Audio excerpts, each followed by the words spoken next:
Hello, good morning. It is 7:48.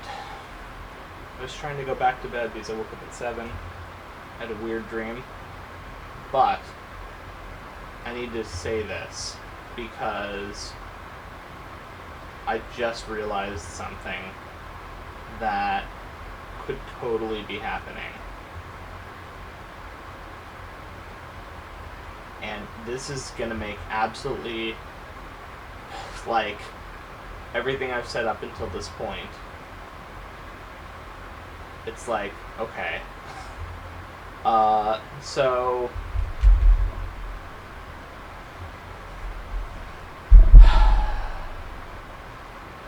I don't know how to fucking say this. Because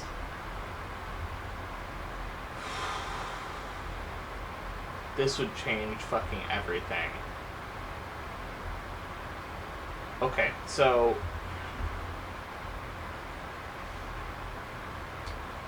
yesterday, before I was going to bed, clicked on YouTube. There's one specific person that seems to channel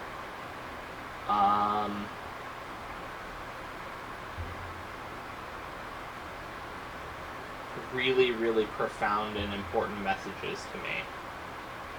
They do tarot, but they don't, like, this is more of like just listening to, I don't know, guides or whatever. And they'll get insights that they talk about. And this person had a video that effectively was like a warning, but it was like a good warning, but it was a warning. Be careful what you wish for, because you just might get it. Oh god, I'm getting chills thinking about this.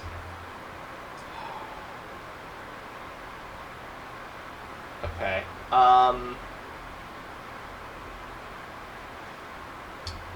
So I was thinking about the fact that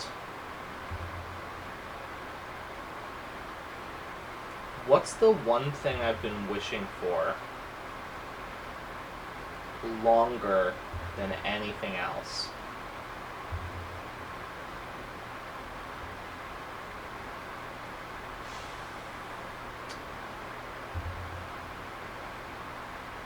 Even before, like, okay, so the divine partner stuff was definitely a part of this wish, but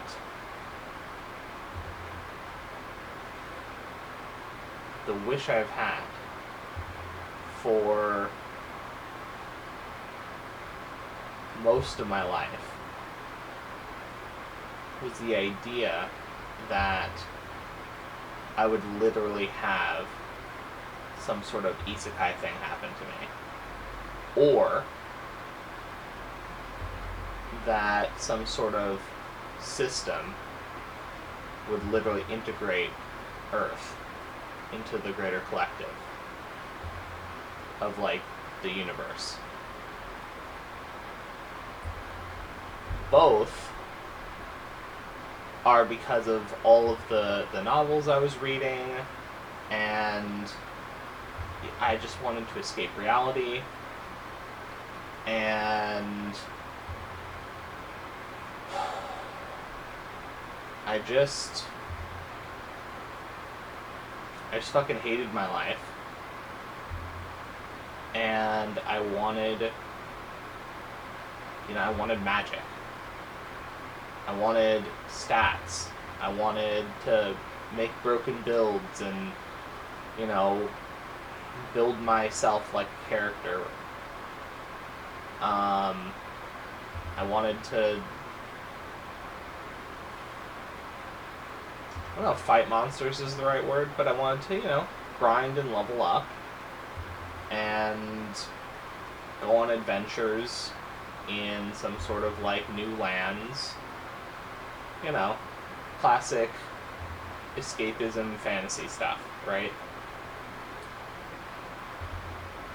And I only thought about this morning, and I was like, oh fuck, what if it's that? Because I had been wishing for that to happen to me every night for like 10 plus years. Maybe longer. Like, I think ever since I started watching and listening to like isekai and fantasy and all of that stuff, and reading like the Dragonlance books and all of that stuff, that's been a wish of mine. And I had thought about the past kind of things that I had been wishing for last night after listening to this video. Because the video was kind of like all of the downsides to your wish are like teaching moments, and that the all the benefit positive stuff totally outweighs the negatives that come from this wish that you are getting granted. And I was just thinking at the time last night, I was like, oh, well, that's just, sounds like, you know, because the person was talking about how they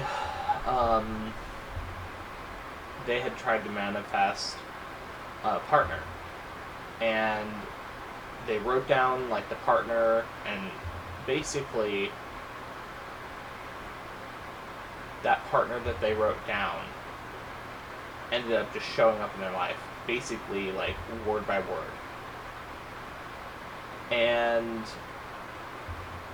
they're no longer with the partner, but it's like, it was like huge manifestation, like here it is, here's what you wanted. And yeah, and you know, it basically, they realized that their manifestation kind of like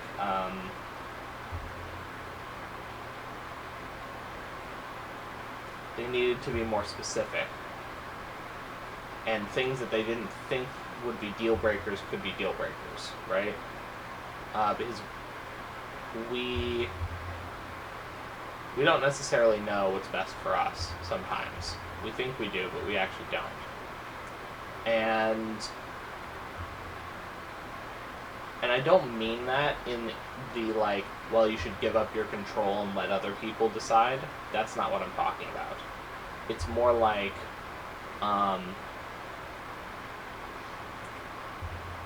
sometimes we haven't discovered deal breakers or things that we wouldn't think of as being important that turn out to be some of the most important stuff for ourselves. And so I think that's kind of an important thing there. And I was like, oh my god, what if... Because yesterday, it was all like, oh, well, you know, maybe it's going to be a divine partner thing where, like,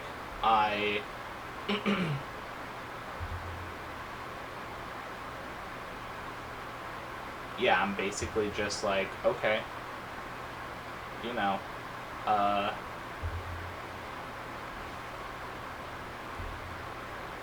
the partner shows up, is everything that I wanted, but also maybe there's some, like, downsides to this partner that, like, I couldn't have predicted, because when I was wishing for this partner to show up, you know, I hadn't thought about certain things I just wouldn't have known about myself or whatever, right? So that's where I was going last night with it. And something that was very, very specific that this person said was like, And I totally believe this. But now I'm totally seeing it in a different context. And I'm like, oh, fuck. So this person said,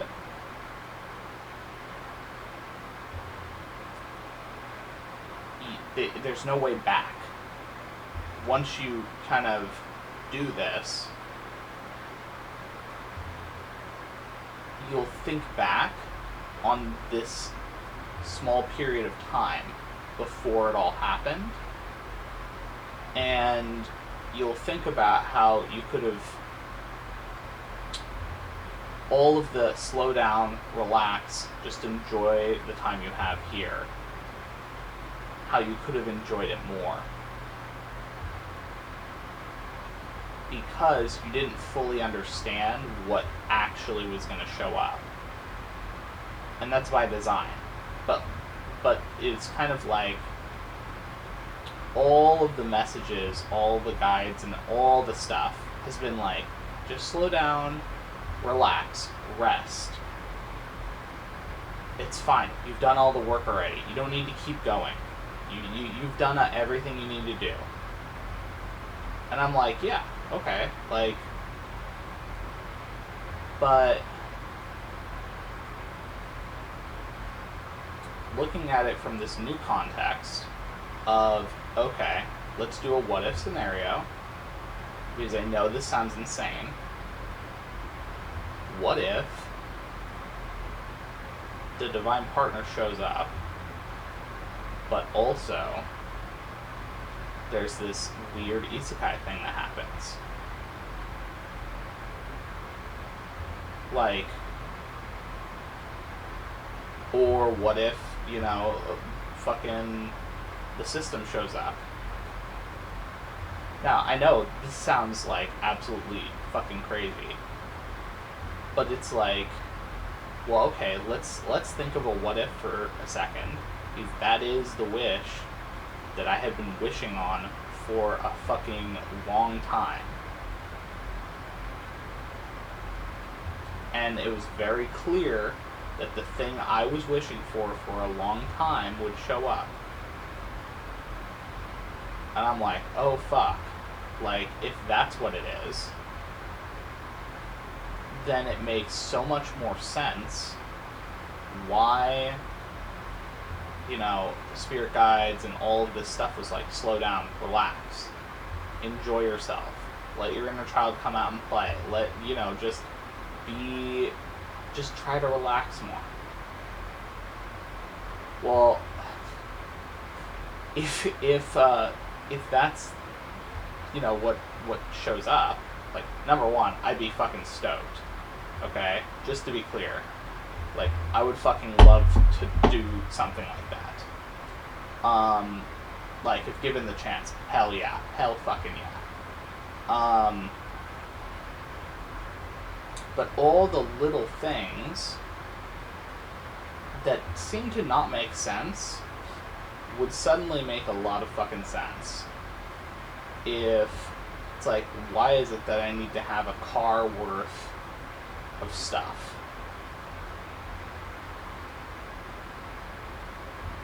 Well, if I need a car worth of stuff, maybe it's because I can take my car with me, right? As an example, right? Or, whatever the fuck it is, right? And I don't think inherently, if something like that was to happen, I don't inherently think it would be a bad thing. I think it's more like,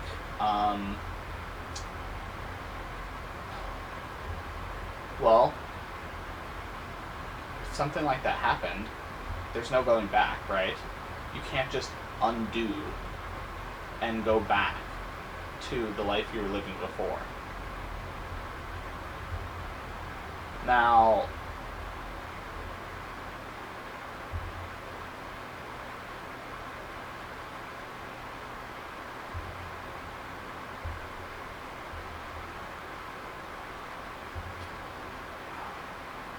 I don't know what to think of this, because it's like, I mean, first of all, just saying, if that was to happen, that would be fucking awesome. Okay, like, you know, I'm not gonna get it like,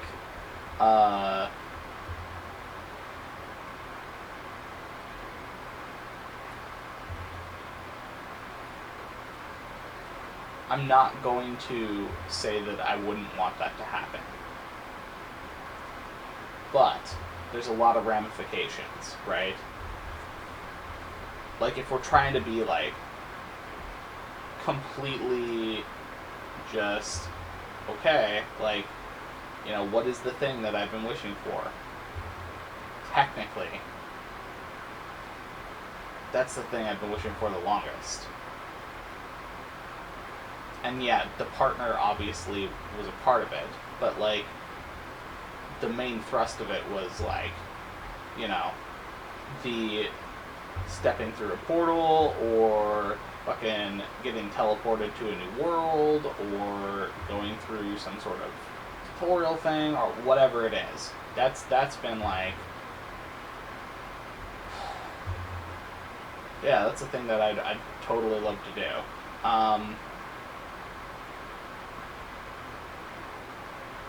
And I just keep thinking about, be careful what you wish for, because it just might happen. It's like, fuck. Like, that would teach me so much about the manifestation stuff, if that actually happens. Because, like, I think about, like,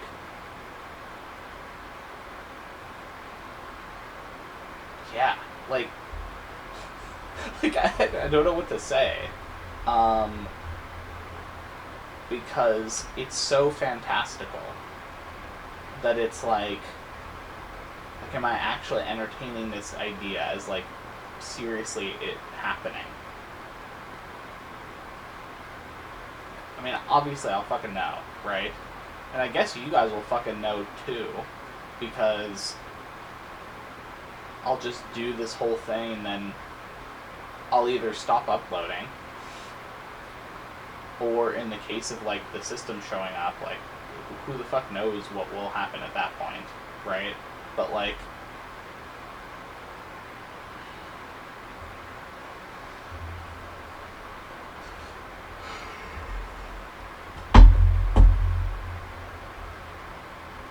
yeah, I don't even know how to,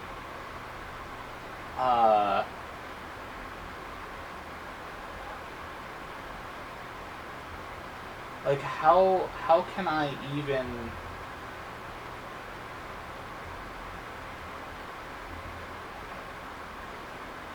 it's like, how can I even entertain that? Because, like, yeah, obviously, I would, if I had the chance, I would do that. But, like,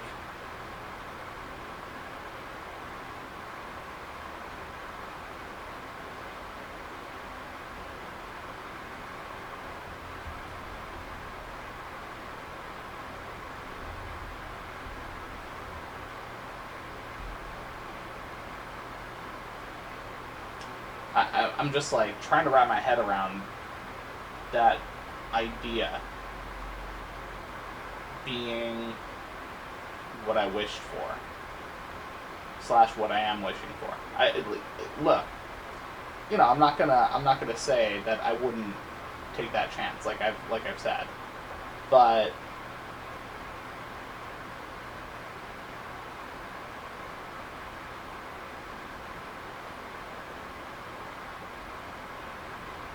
oh god, like, I'm thinking about, like, past readings sometimes in a new context, like one reading where it was like, the spirit guides are, like, gonna show you that magic is real. And I thought about that in the context of, like, manifesting, right? Like, oh yeah, manifesting is real, magic is real. And I'm like, yeah, I did fucking wish to fucking, you know, be able to cast spells and be a wizard and fucking do wizard shit, right?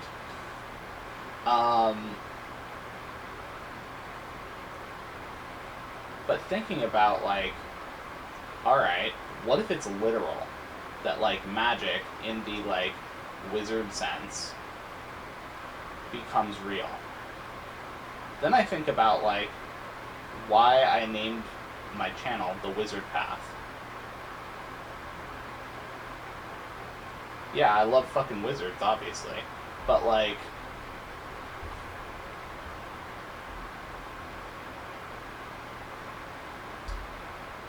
seems...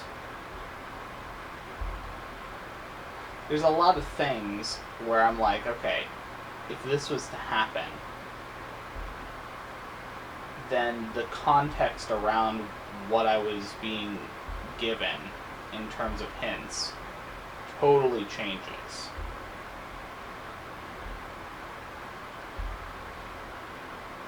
And so my question would be, like, what would I have done differently if I knew that all this, that I was isekai, fucking given powers, fucking whatever it is. The system shows up.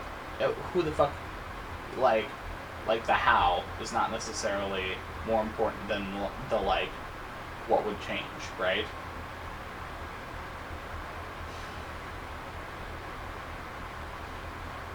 So I've thought for, like, yeah, thinking about it, it's like, okay, well, suddenly everything... Oh my god, no! I didn't bring the mic! I'm so sorry. Oh, damn it. Ah, god.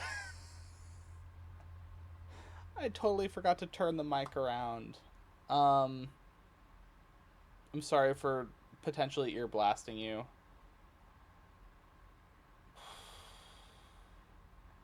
Man, I'm so bad at remembering this mic. And that was 20 minutes of me talking about this stuff. Oh, God. Do I do a retake?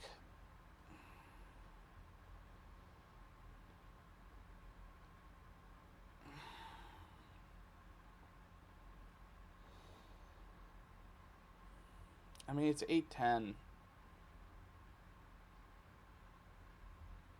Do I just leave it all in? I mean, that would be the realest thing, to just leave it all in and then keep going.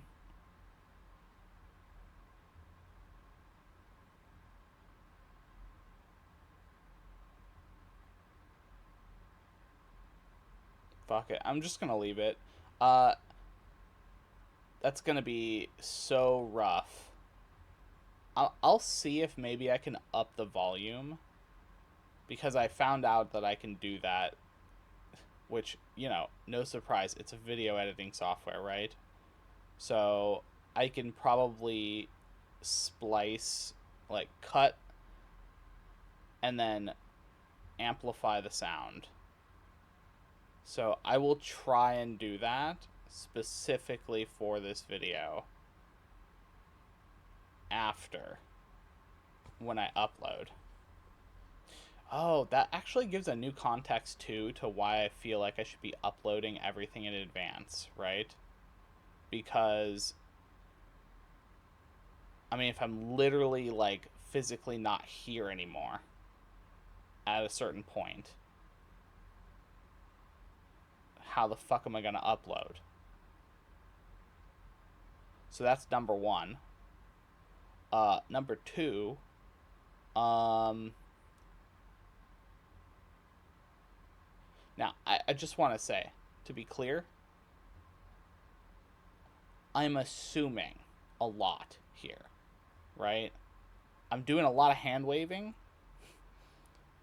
to entertain this perspective. And that's kind of, you know, I'll just say, this is kind of what you have to do sometimes when it comes to, like, these, like, intuition stuff, and, like, you know, stuff just doesn't make sense logically. A lot of times. Only in hindsight does it make sense. So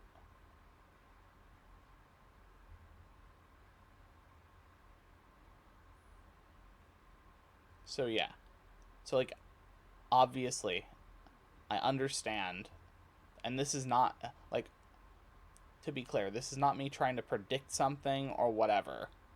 This is me taking context that I've been given and shifting my perspective.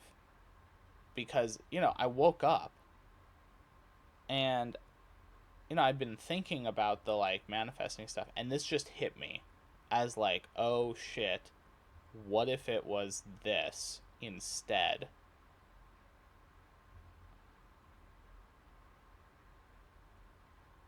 Where the main thrust of the wish is literally magic. And I'm like, oh my god, like that would be fucking insane. Um and obviously I'd be fucking stoked. But like, oh my god. Like,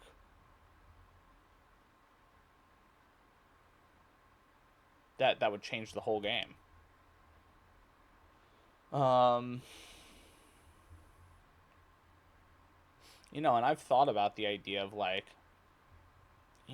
all of these seers and these like people all over the world, these channels talk about like Earth raising in vibration to a new like to like a 5D reality, and then like, you know, aliens interacting with us and all sorts of other things.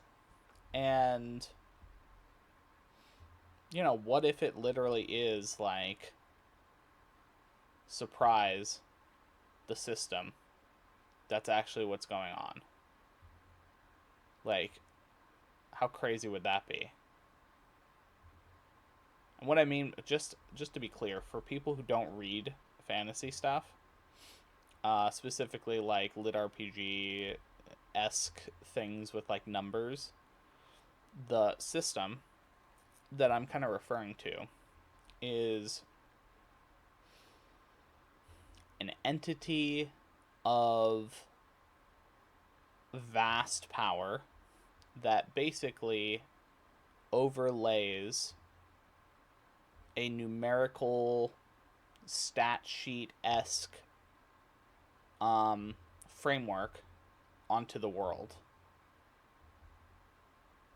where like, effectively, in order to give people the ability to get like powers of some kind, or like magic or whatever, um this system overlays like the ability to check your stats, so you can look at yourself and be like, okay, well, what are my stats?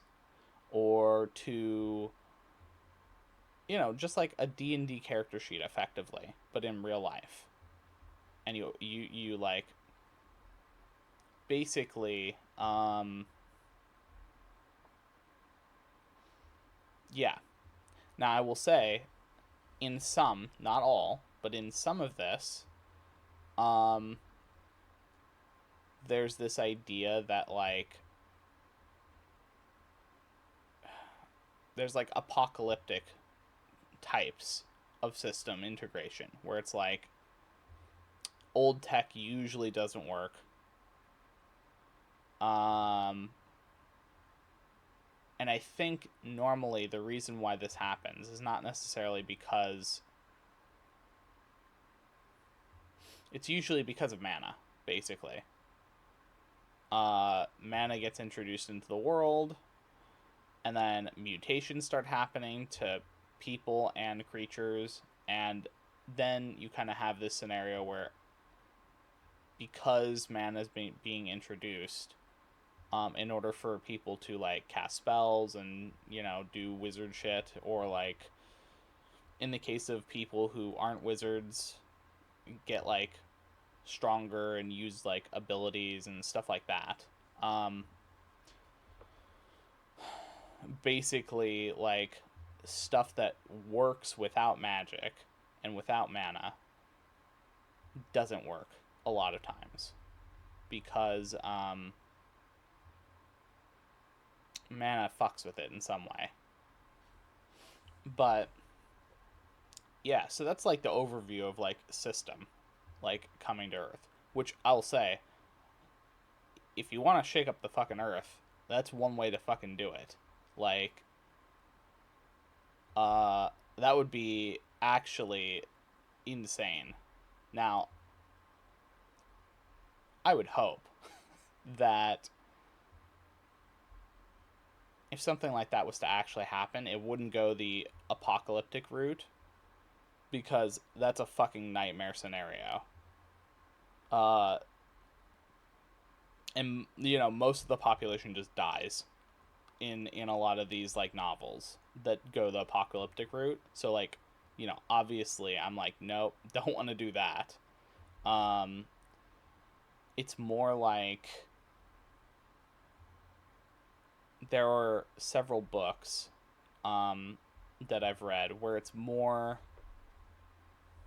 akin to Earth still being Earth, but there's this added thing of like, maybe dungeons showing up as like portals, which, to be fair, could be apocalyptic depending on the scenario, right? Depending on how all of this stuff happens. But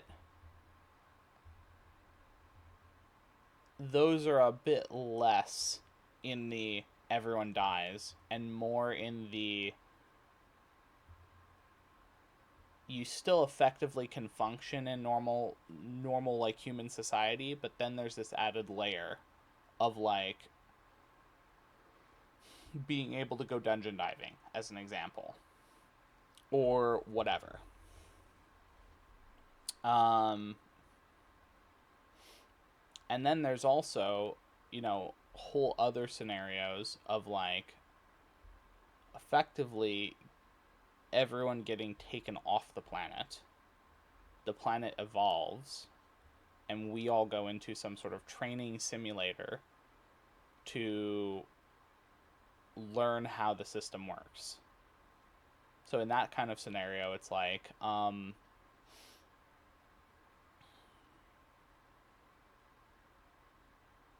you basically learn the ropes of what the system even does, and you know that's another kind of route that these novels kind of take. And finally, you have the more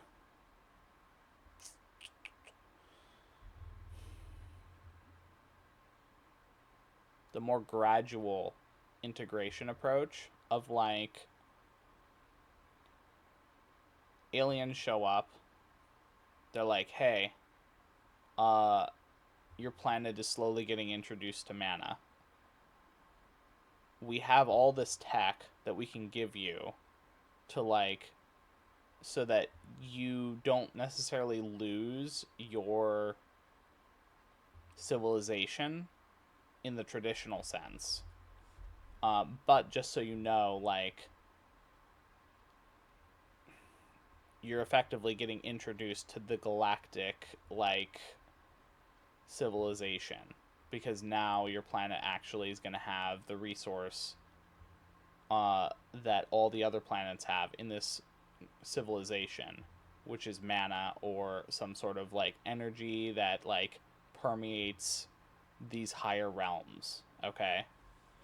And there's all sorts of scenarios, but like in those kind of things, yeah, sometimes it is apocalyptic, but a lot of times it's like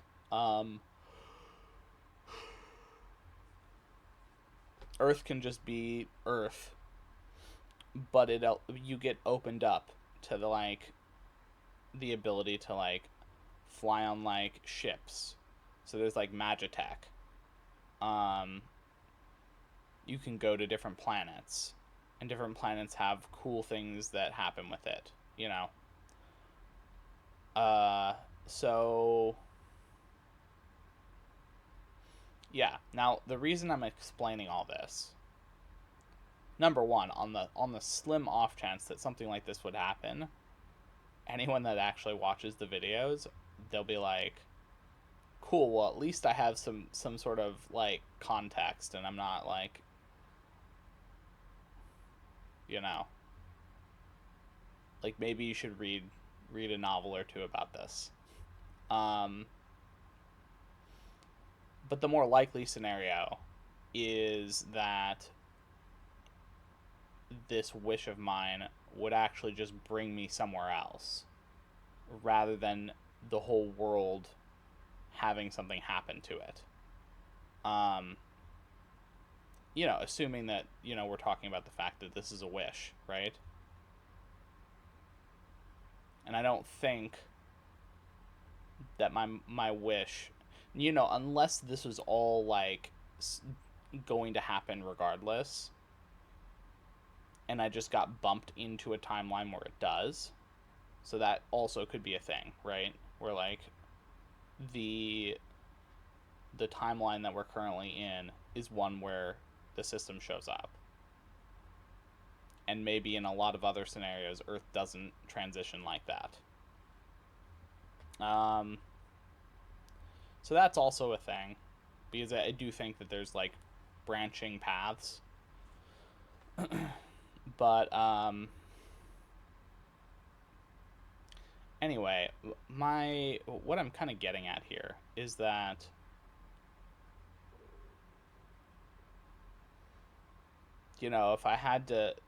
if someone had to like say, okay, tell me the one wish that you've been wishing for the most. That's for sure. That's the one that I've been wishing for the most.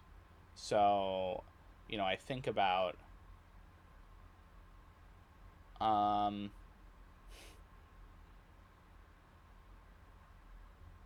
just a scenario like that, and I'm like, oh my god, like that would be. First of all, I'd be fucking stoked. I would be so excited. Um, Not that I'm not like excited to just live my life here, right? Uh, I've it's so funny. I've come to terms with the like enjoying the beauty in everything that I'm experiencing. And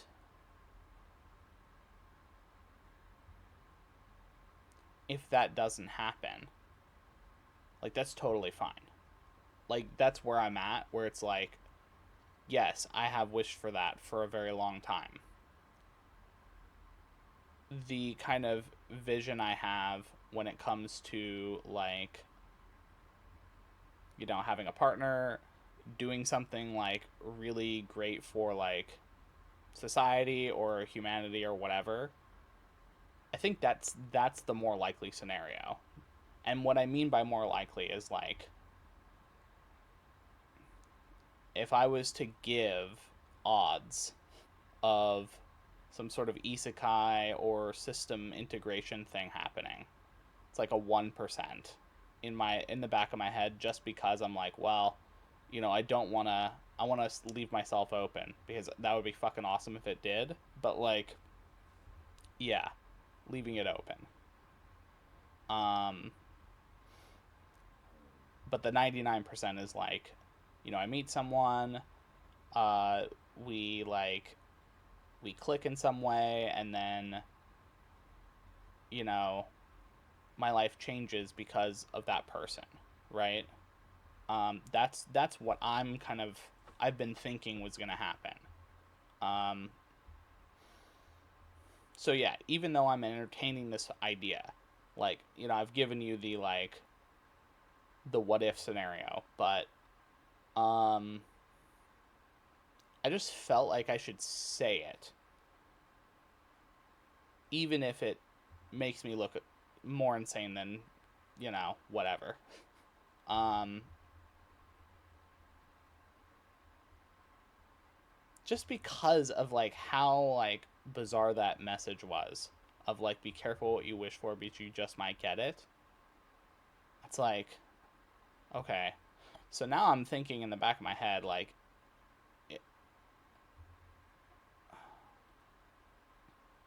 if that was to happen, yeah, I would have so much trouble staying present with myself if I knew for sure that that was going to happen.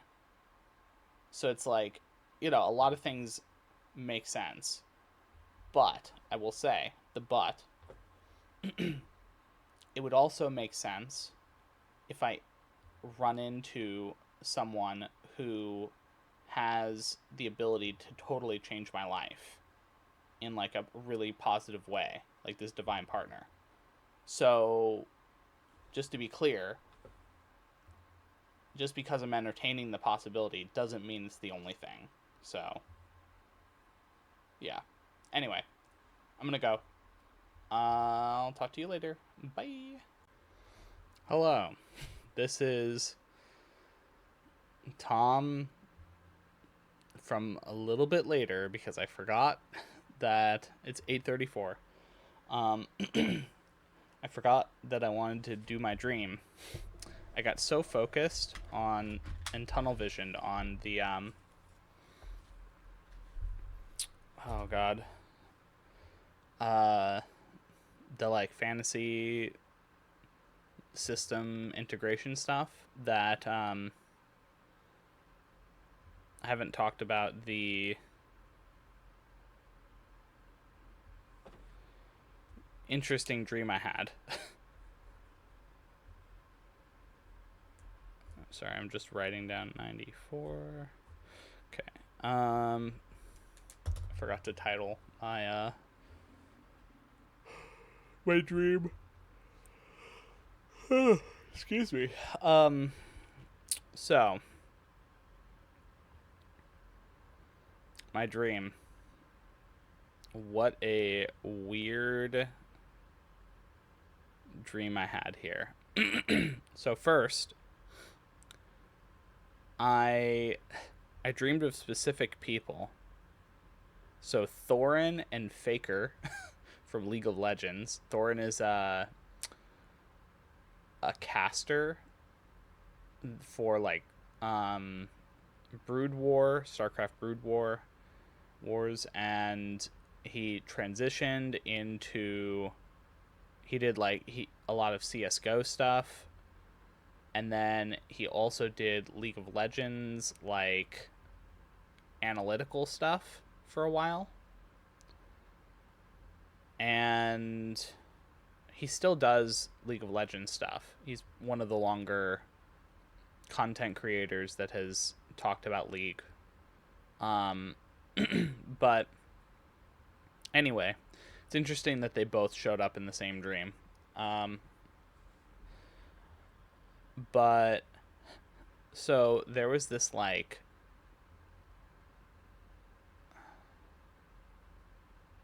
long corridor, like it was like just outside of a stadium, or like those corridors that you walk to get out of a stadium. That was the kind of energy I was getting from that like weird walkway. And Faker was standing next to someone else, and they were doing some banter back and forth. And Faker was getting translated some things. And Faker was like laughing, and then the other person, which I don't know who the other person was, but the other person was like laughing as well. And it was really interesting. And then yeah, I specifically wrote trash talk, but like haha, good funny banter trash talk, as opposed to like actual rude mean trash talk. And I don't really know where Thorn fits into this, other than he was like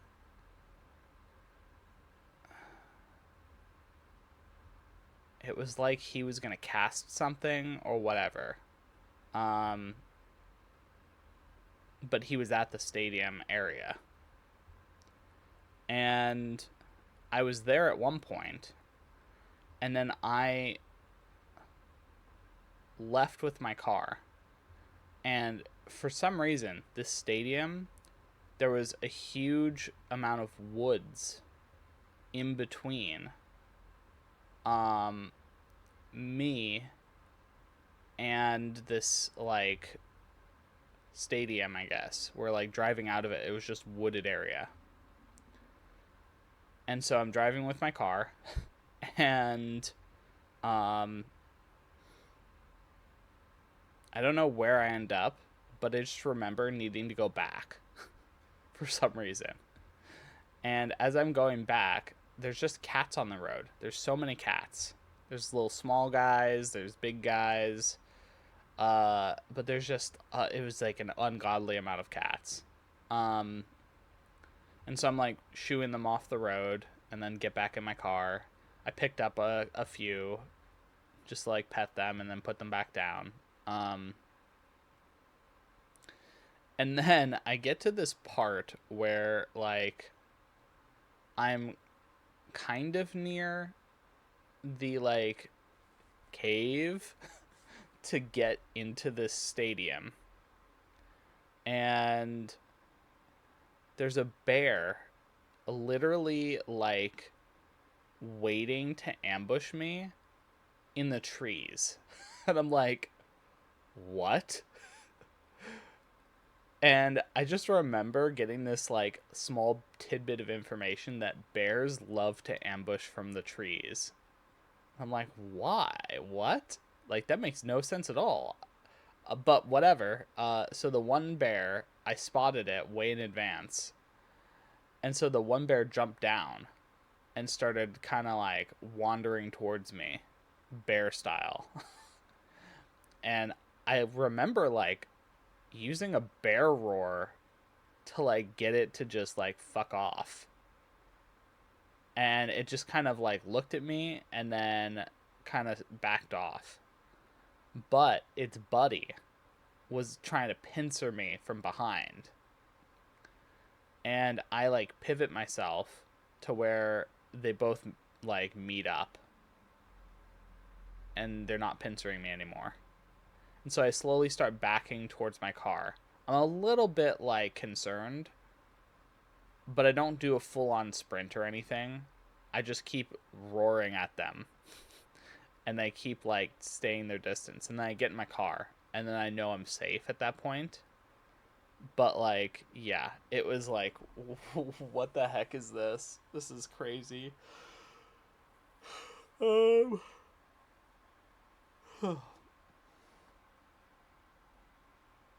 So, I'd love to find out what this dream was kind of hinting towards. Uh, so, let's find out.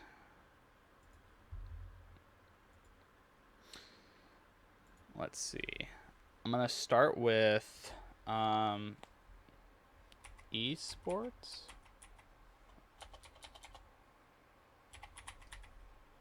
Nope. Okay. How about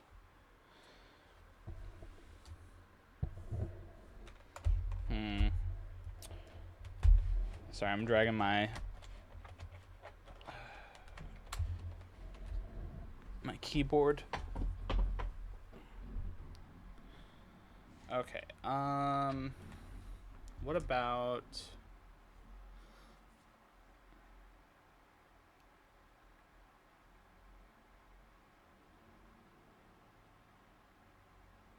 well, I'll do cats. To dream of a cat. Dreaming about cats, positively dreaming about cats represents competition, enemies, or obstacles that appear. What? Okay, fine. Confident. Oh, Jesus. I need to reread this. Positively.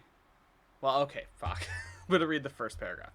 To dream of a cat represents behavior that's protective of itself, being safe no matter what it does. Behavior that watches every single thing happening in a situation while needing to be safe and doesn't like a single thing that ever felt like it isn't staying safe. Wow. Okay. Behavior that won't get angry or attack unless you get too personal about threatening confidence or confident safety. What? Perfect safety that's meant or that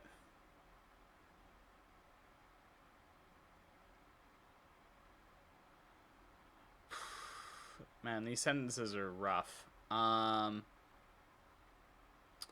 Perfect safety that's mean about liking itself the way it is while never listening to anything wrong. A mindset that thinks of perfect safety for itself without thinking of other people. Okay, so that's single cat. And then positively, dreaming about cats represents competition, enemies, or obstacles that appear confident but are in reality easily scared away when challenged. A coward or wimp you can easily scare away. Confident safety that feels good being unquestioned. Behavior that's confident can't be embarrassed because it's too nice or in control of itself. Nice, safe, or non-violent people that are protected and looked after. Talking back to people who don't think they can be talked back to, warding off dangerous behavior with appearances without having to say anything about it. Empty threats that work effectively to protect you without effort. Intelligence about staying safe no matter what it's doing. A nice, safe person who is best left alone because you are bothering them or aggravating them too much. Waking up to the reality that you don't need to feed illusions or delusions, whether they are yours or someone else's. Okay, that's really funny.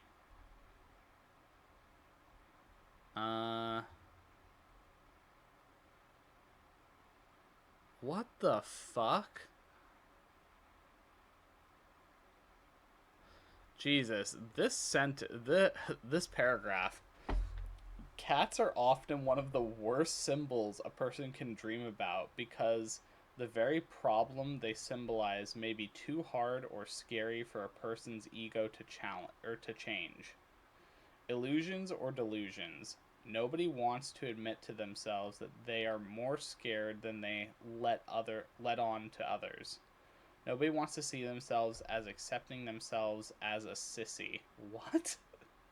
Something a person will easily live in denial about or never want to confront because it feels safer to never face reality. To dream of attacking a cat, nope. To dream of a black cat, nope. To dream of a white cat, nope. To dream of a dark green cat, nope. To dream of an orange cat, nope. Blue cat, nope.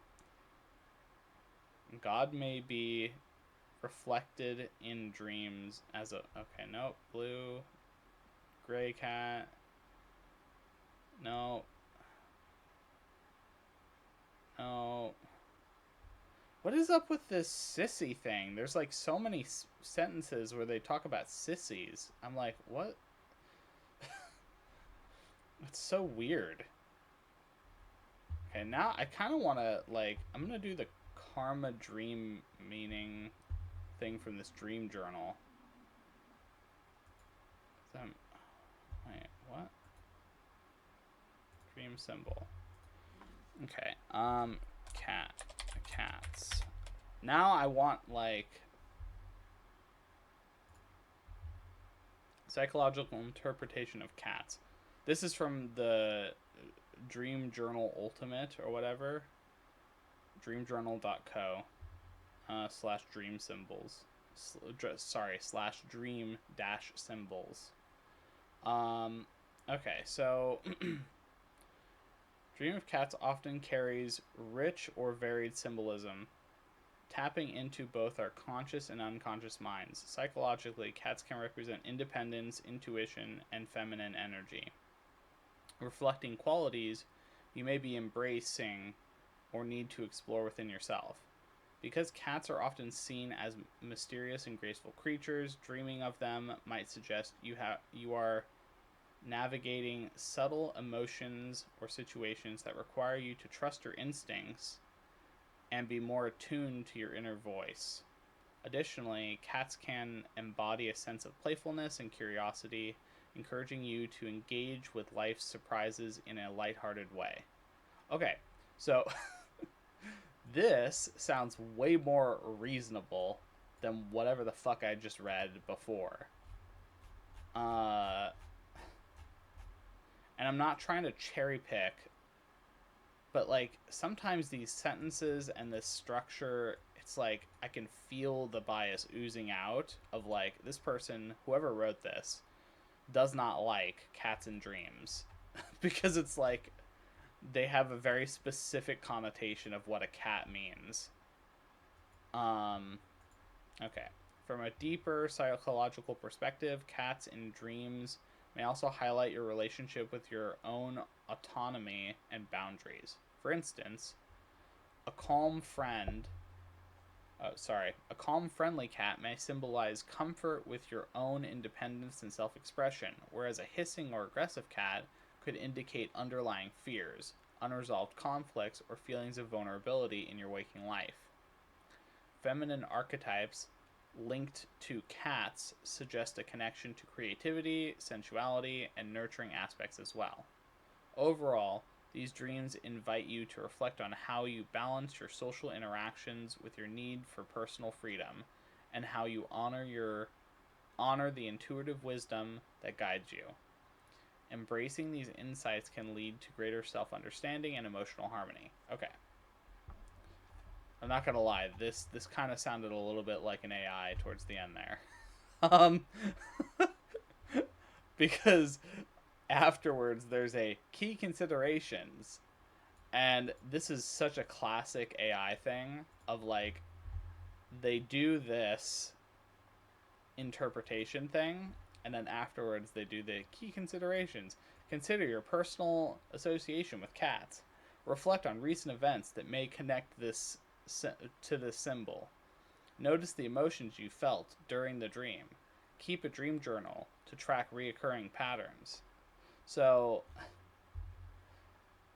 this like I know that this kind of feels AI, and I don't know why, but this is the vibe I get it from this. So now I'm not sure what to think. Um,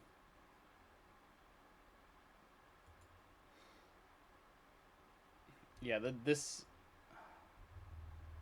damn that's tragic if this is AI. I think I am gonna go back to the Dream Bible. At least I know it's written by a person. Um,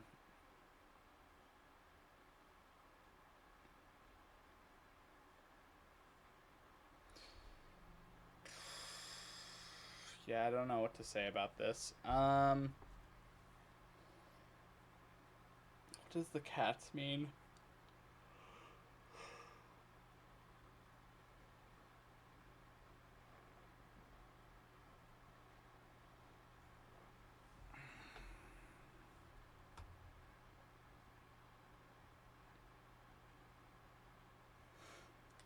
Okay, so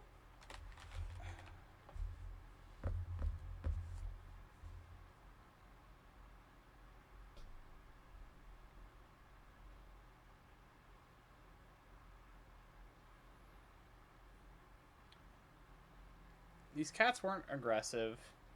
They were just literally on the road as I was driving. Um,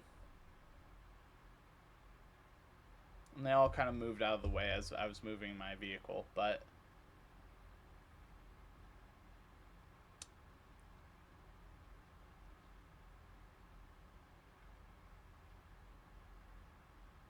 hmm, confident.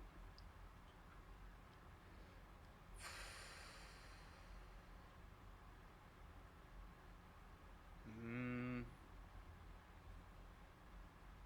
what am I getting with this cat? I'm trying to use my intuition here. And The bears seem more relevant than the cat, but that doesn't necessarily mean that's actually true. Um,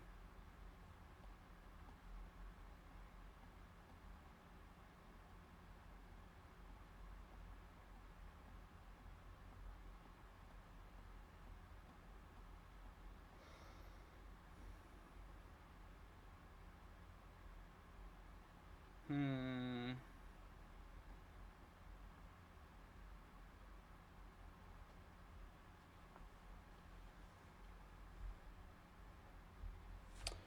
I mean, it definitely talks about safety and, kind of like fronting, where it's like the idea of a cat trying to have this confident front, but behind it is kind of like a more timid exterior or interior. So I think I'm gonna leave it at that, and we'll see if that shows up. Bear.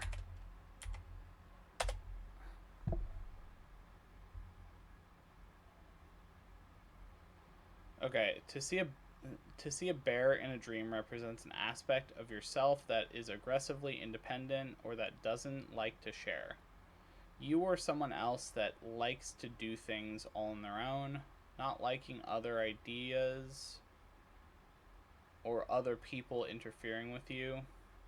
You or someone else that is impossible to compromise with. An overbearing possessive attitude that puts itself first. Okay. I immediately thought of someone when I was listening to this. Um, Negatively, a bear reflects possessiveness, an overbearing attitude, or unhealthy loner tendencies. You or someone else that doesn't want to share anything or do anything with anyone else. You want something all to yourself or to monopolize something, a fierce desire to have something all to yourself. Alternatively, a bear may reflect a problem that makes nobody like to be around you or an issue that makes socializing impossible. Grumpy attitude, an intimidating control freak in your life. Holy shit. You gotta spell it out even louder. Jesus. To dream of being chased by a bear represents okay. Again, this is the classic.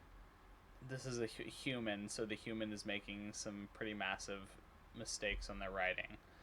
To dream of being chased by a bear may represent an aversion to someone else's possessiveness, jealousy, or unwillingness to share. It may also represent a fear of being alone or being noticed by yourself. Problems taking time off work or fearing your boss. Okay. I'll just say I already know that this possessiveness person, and then I'm just gonna put an arrow of like I know who this is.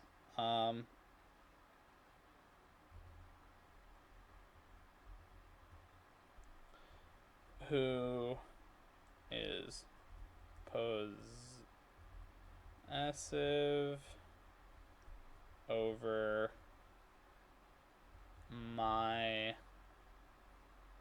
time, energy, and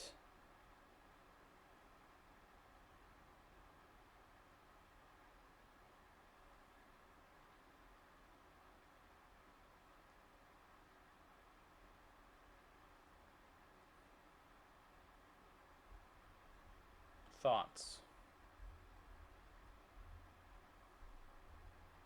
And I put in parentheses overbearing.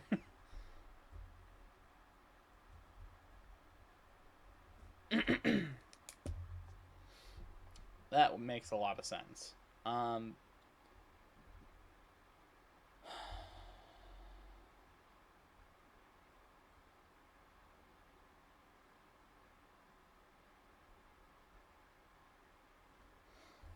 Okay, I was just looking. They had black bear and brown bear, but they're basically saying the same thing.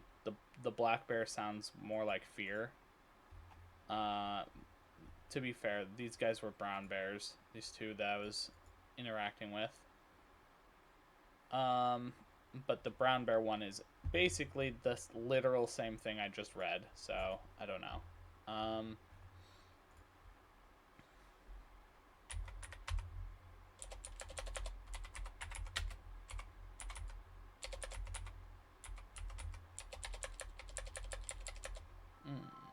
Oh my goodness, no,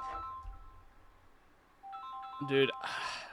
It's like the potential spam calls disappeared for a while, and now they're just all blasting me.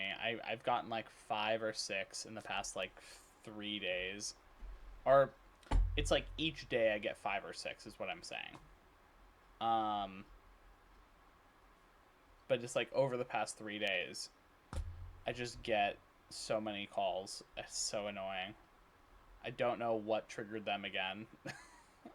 um, okay, so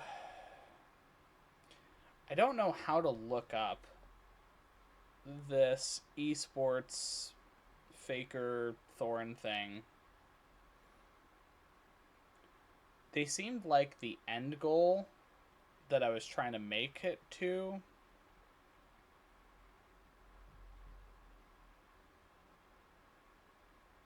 But I don't. Oh.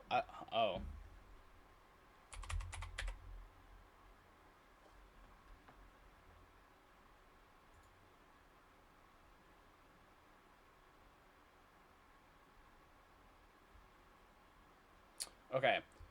I totally forgot. During the dream, I did call for help many times while the bears were interacting with me, where I was like, I was yelling help.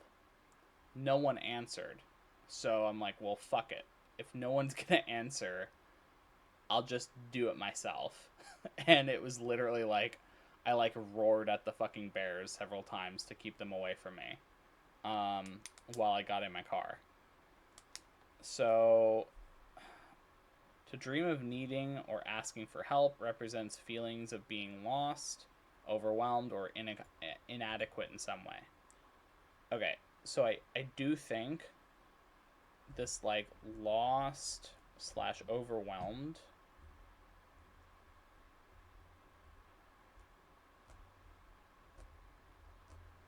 feeling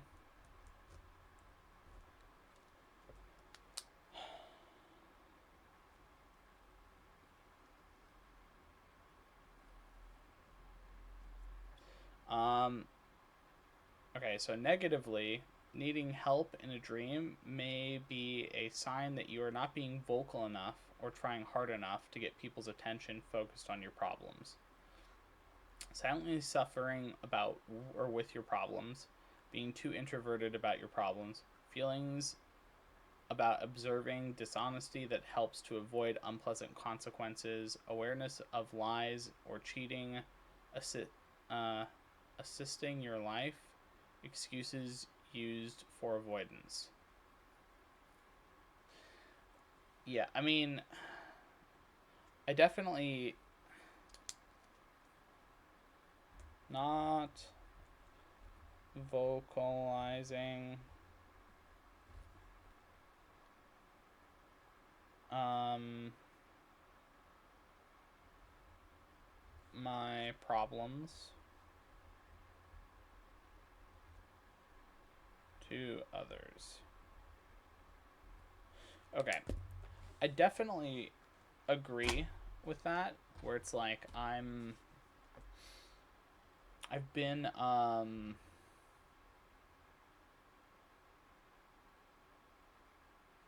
pretty consistently not able to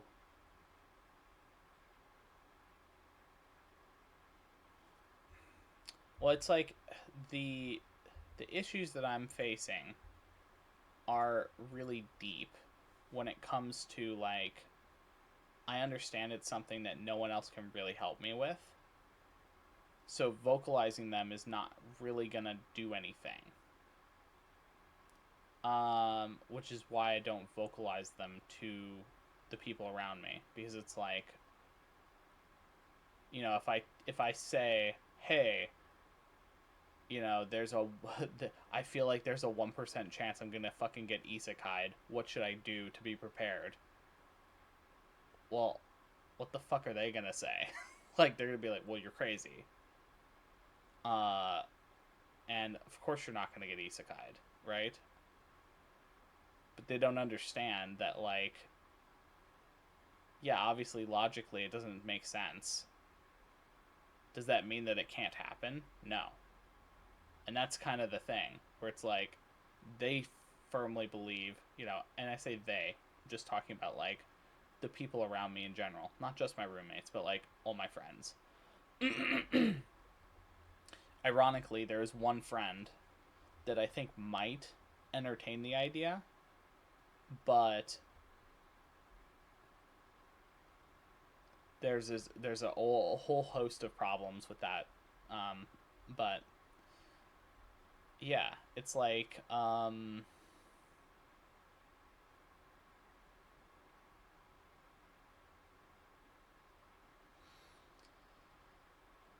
don't know. So, like, bringing it up to people does nothing, because number one, like, I've already got plenty of signs that the people around me aren't interested in hearing what I have to say. They aren't. And that's fine. But that also means, well, yeah, of course I'm not going to talk to them about this. Um,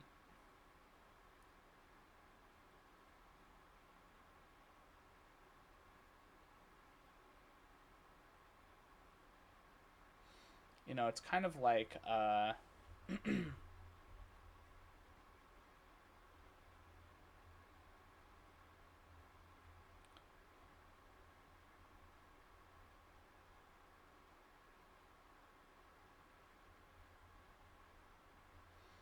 how can someone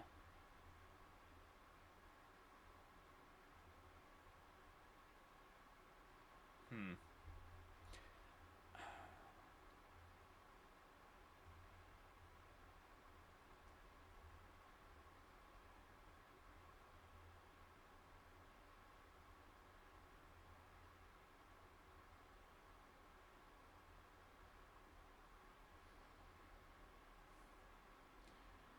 if you know something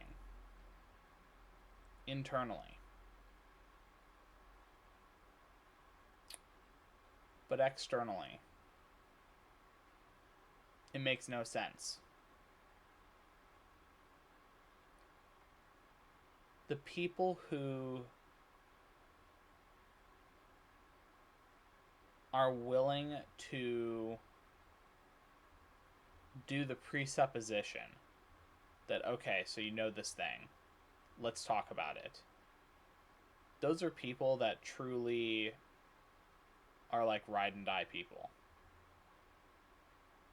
because they basically, even though they may not necessarily understand or agree or whatever, they know that internally there's something that you're struggling with, that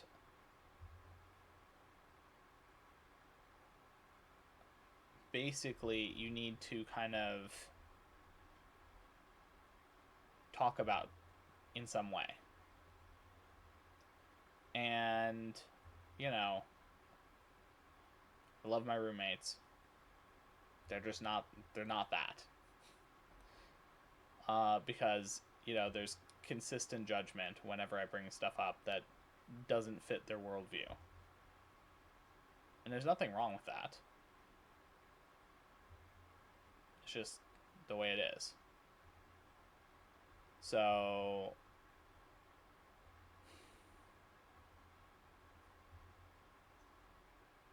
Yeah.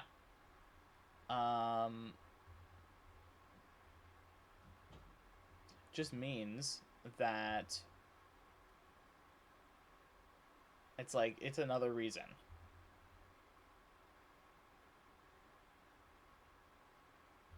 And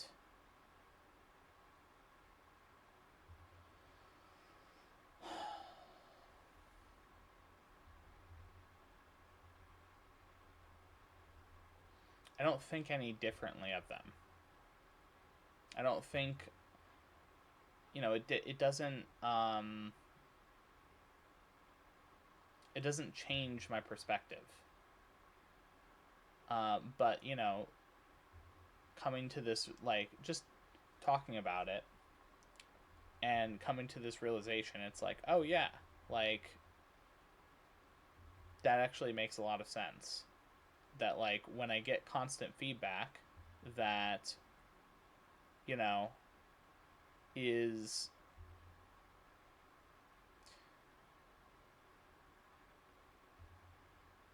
I don't want to hear about it. I'm not interested.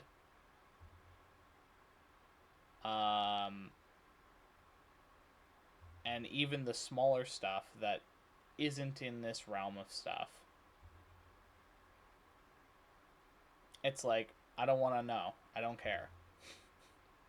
And it's like, okay, well, like, you can't get upset that I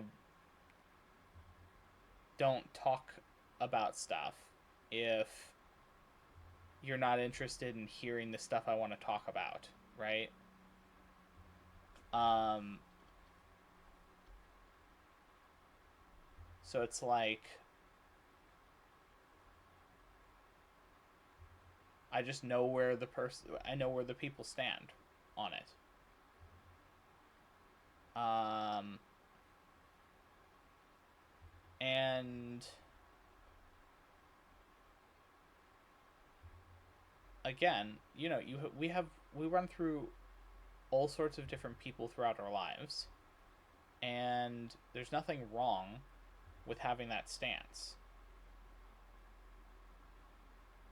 But that also just means that, like, well, okay, like, then if you're not interested in understanding, well, then don't get upset when I do things that you can't understand, and then you say, well, why are you doing the thing? I'm like, well, you don't want to know, so you don't want to understand, so, like, I don't know what to tell you. You can't have your cake and eat it too. Um, so it's like, yeah, like, what am I supposed to do at that point? Damned if you do, damned if you don't. If I talk to you about it, it's it's just gonna fucking go in one ear and out the other, and then you're gonna complain, and then you're gonna nitpick. And if I don't talk about it, you're gonna get upset and say, "Oh my gosh, why are you not talking about it?" It's like, okay, well, sorry, that's not interested in that lose-lose situation. So, um, yeah, and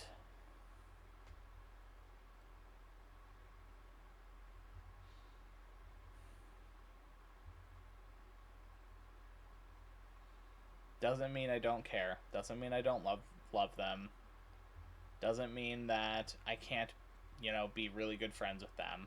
Just means I know where the line is.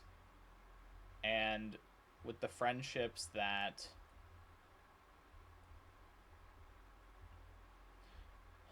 the people that I want to be surrounded with are people who don't have a line.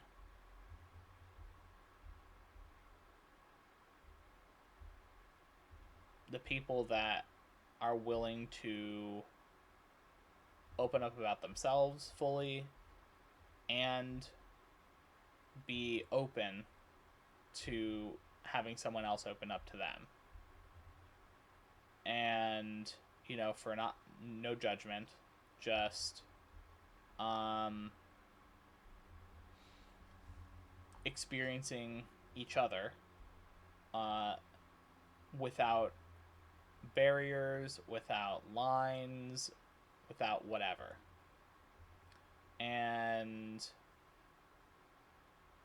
I don't mean that you can't have boundaries or specific things that you're just not willing to or interested to like interact with and whatever. That's not what I'm talking about. I'm talking about being genuine, because it's like, I can see behind the masks. So it's like, you're not fooling me. I can fucking see. So it's like, I don't call people out when I see the mask. Sometimes like I kind of hint at it, but it's like, bro, I fucking see you. You know, you're not hiding. Like, in a quite literal sense and in a metaphorical sense, like I can fucking see. So,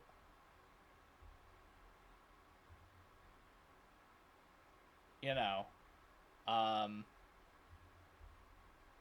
it's clear to me that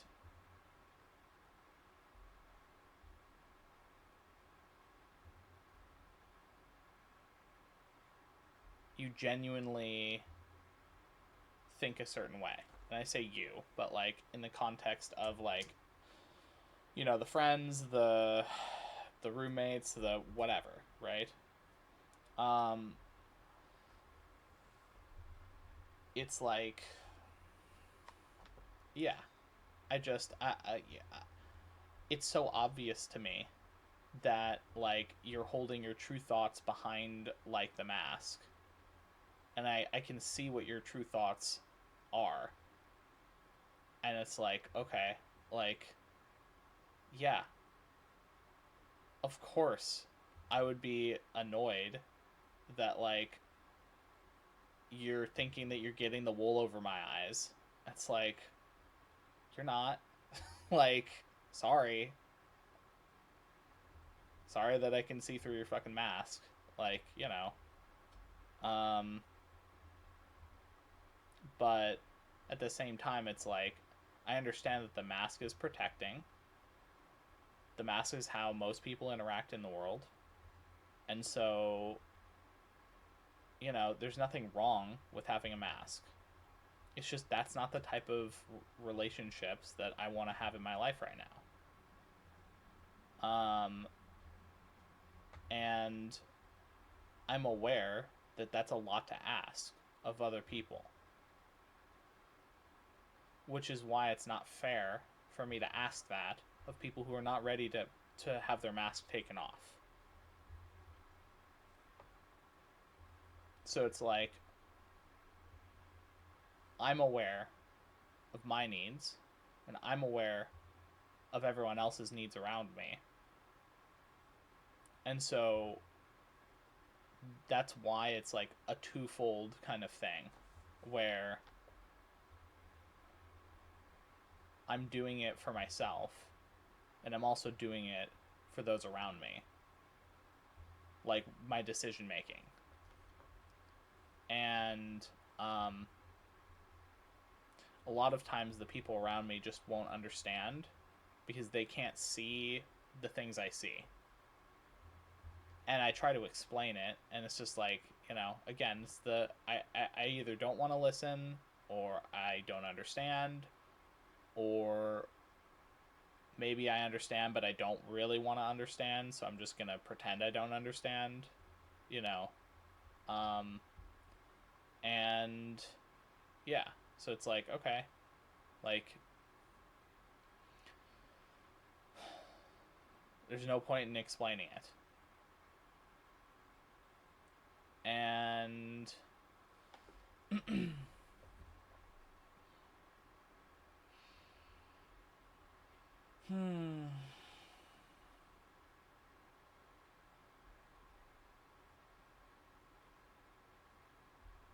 just really lonely,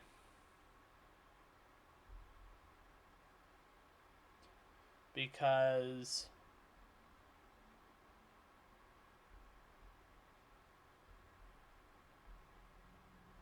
It's very rare to come across someone that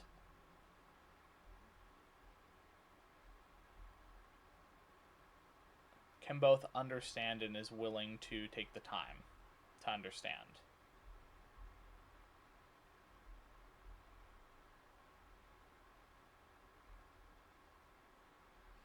And I think that's one of the most profound kind of shifts I've had is I'm not willing to keep sitting around and not interacting.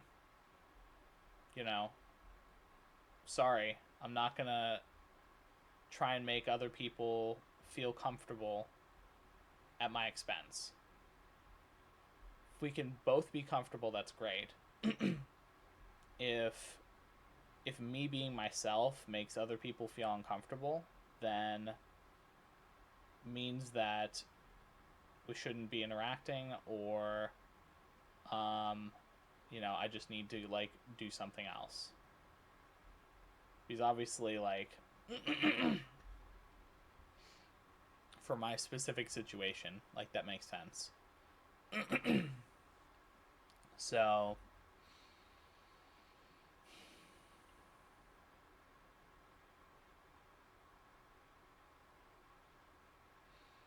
yeah, it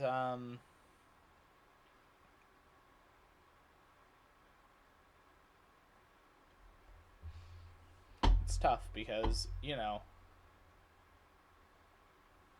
can love someone, care about them, want to see them happy, but also recognize that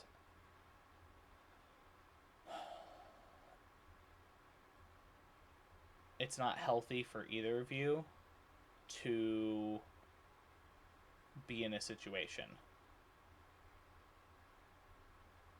whatever the situation is, right? And so that the dynamic needs to shift in some way.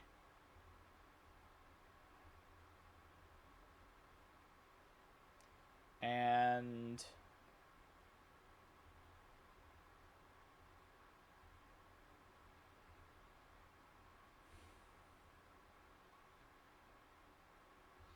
understanding that it's kind of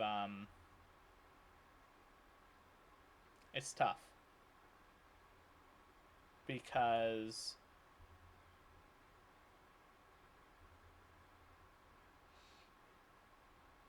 I don't like being the bad guy.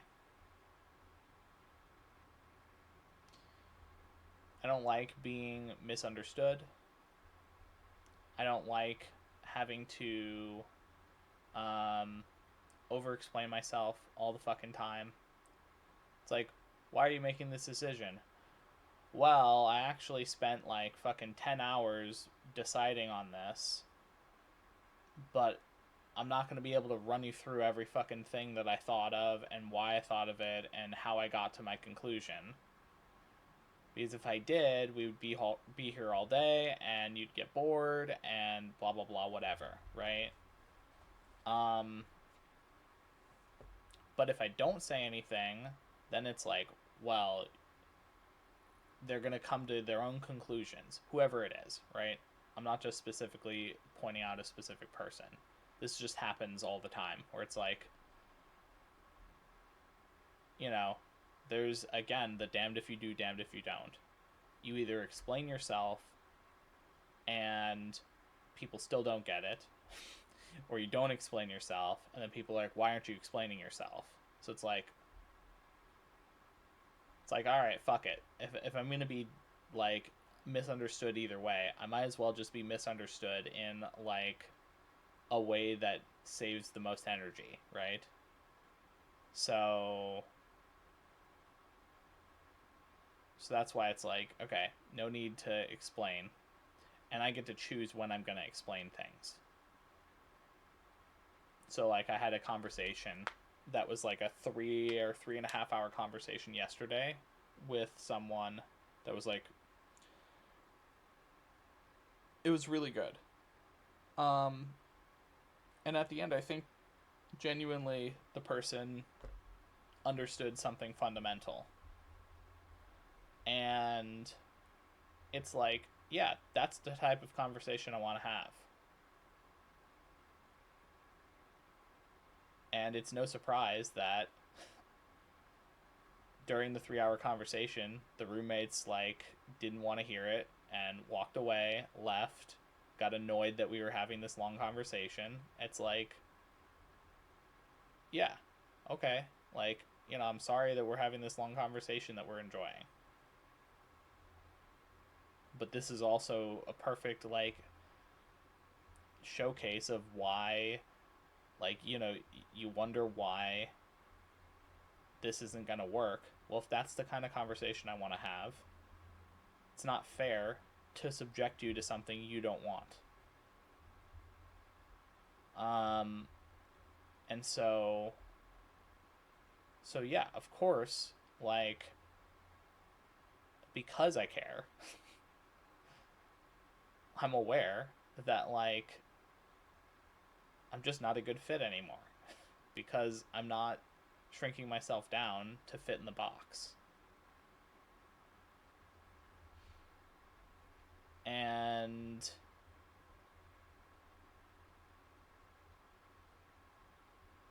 it's a tough pill to swallow.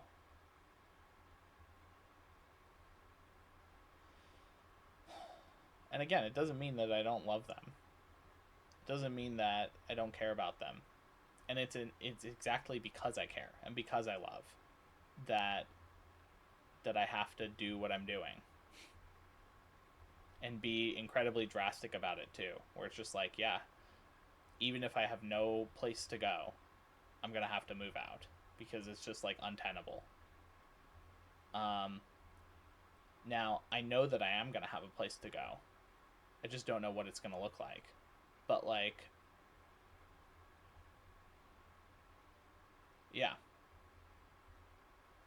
even if I don't, I'm still gonna move out. And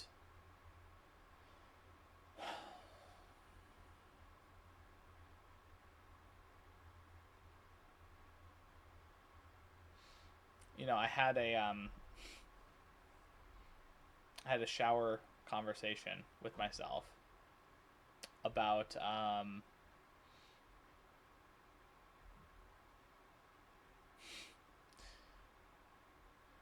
my like energy and how I kind of realize that when I give my energy to certain people, if they're not super grounded,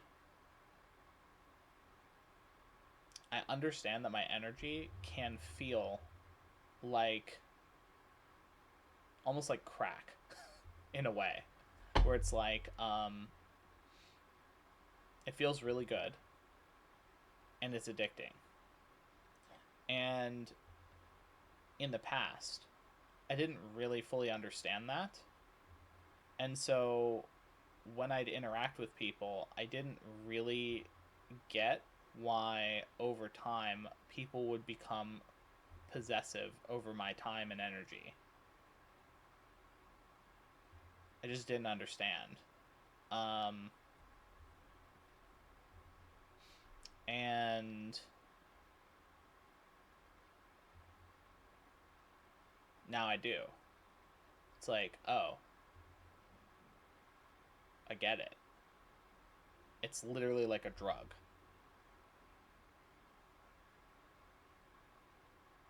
And only people that are in a similar kind of state are like safe to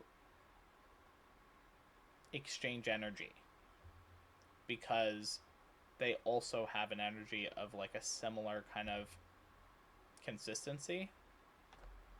So it's like I'm used to my own energy. So if I interact with someone who has an energy in a similar vein, it's fine because I'm used to it. But for someone who isn't there and is working on, other stuff, when there's an exchange and I'm getting a different kind of frequency than they are, it can become, if it's like, if someone else has a different frequency that is at a higher frequency or whatever than me, it could be the same, but in that way, where I'd be the one that's getting the drug, right? So I think,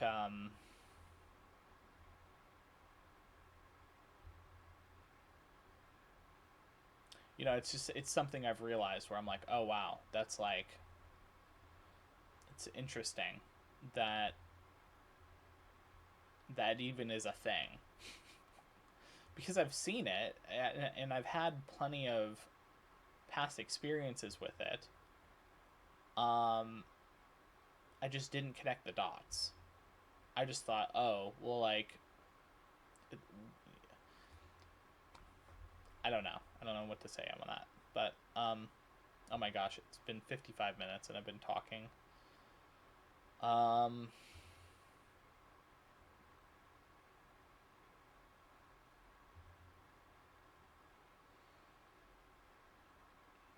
I don't know. I just kind of felt like I needed to talk about this. Um,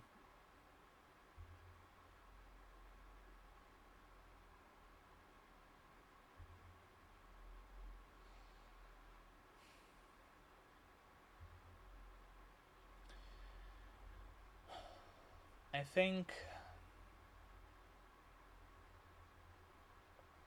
Oh,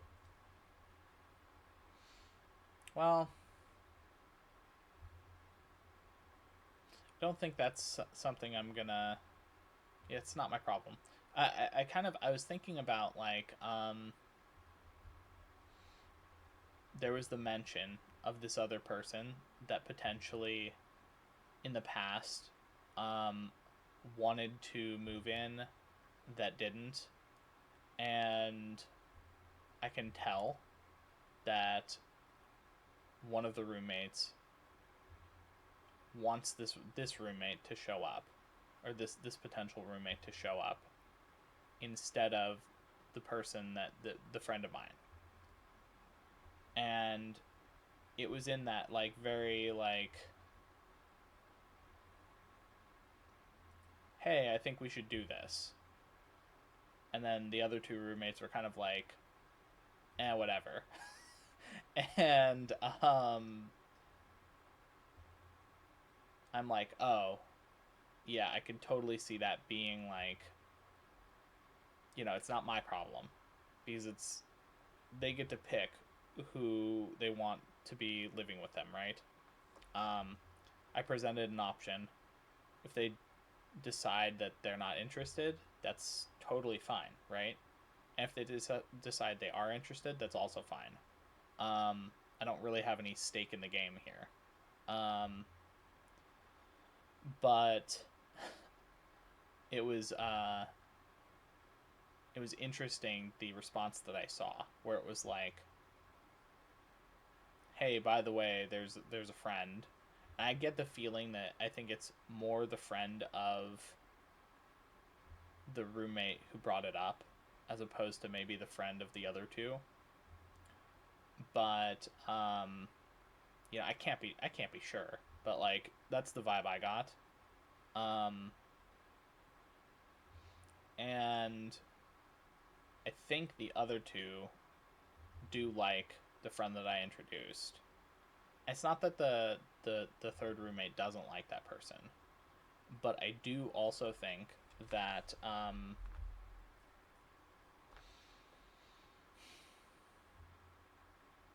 there's there's something else there. Uh, so but I'm not gonna get involved. I've done my due diligence with like trying to help them find someone who would be interested, who is like, I think my friend would be a good fit. Um, so it's an option, right? But Yeah. So I don't know. We'll see.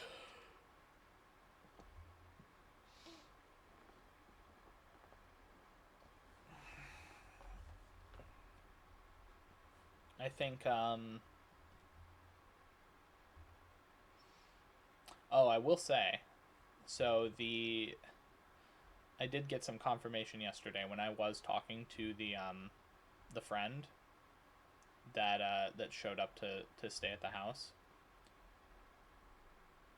He mentioned how different I am compared to when he previously like had met me. Um, we had that long conversation, and yeah, it's like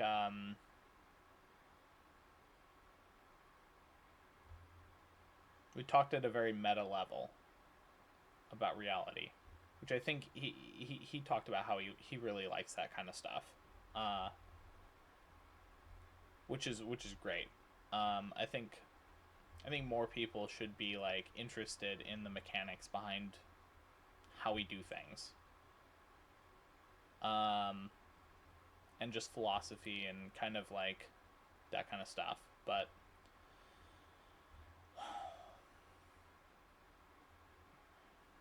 yeah,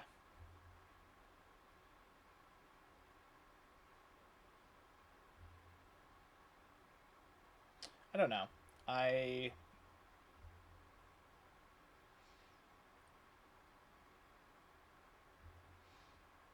It was nice to get some confirmation that my like the way I present myself has changed.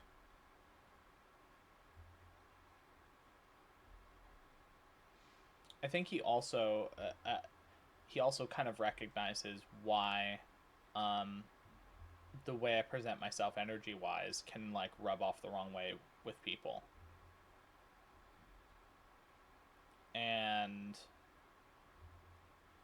yeah, I mean it's like obviously do I need to know that? Like internally I know. But it is nice to occasionally get confirmation in like reality, right? Um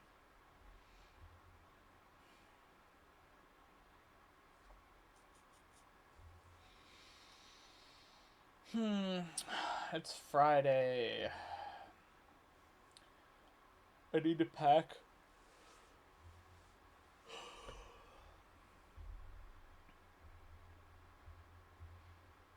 I guess Saturday I'm gonna do all my laundry.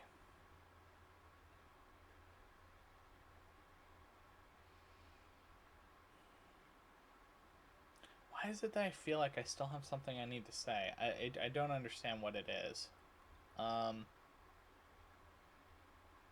it's already been over an hour, so I'm like, this today's gonna be a really long one. This might be like a 2+ hour one. Because I think I talked for like 20-25 minutes before. I've been talking for like an hour and a half. Um,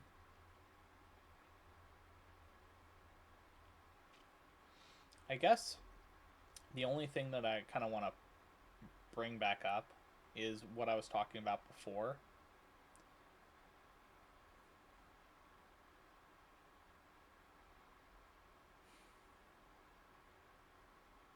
I think sometimes when I talk about things like, the isekai stuff, like if it was to happen in real life, I think sometimes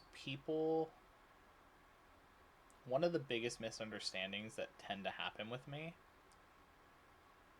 is because I entertain an idea,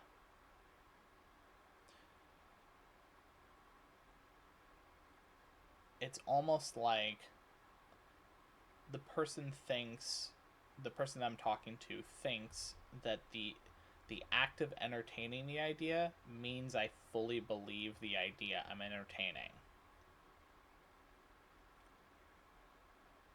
And my mind doesn't work that way.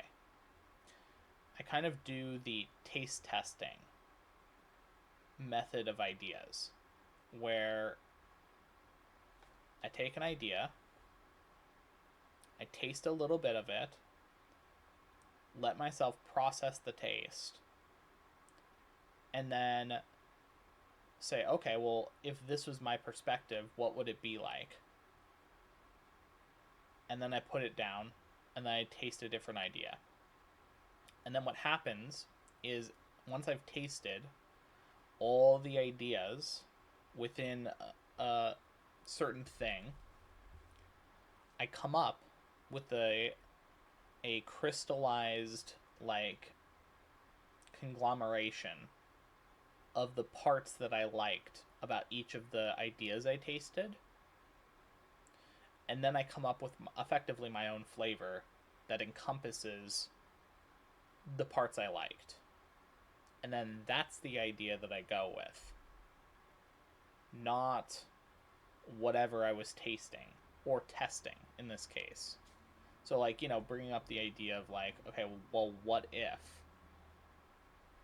What if the isekai stuff happened? That's a pretty far out there idea, right? And so you'd think, if I bring this up as, like, okay, maybe there's a 1% chance that this could happen. Or maybe there's more. Maybe it's a 50% chance. That's fucking, who the fuck knows, like, percentage-wise, right?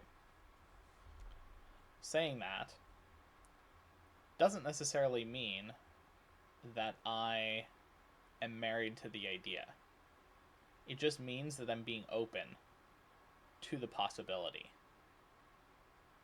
So by me saying it, I'm giving it a possible, like, chance. And by me not saying it, it's not that there's no chance of it happening, but, it's that I either haven't entertained the idea yet, or I've decided that that's not something I'm interested in, right?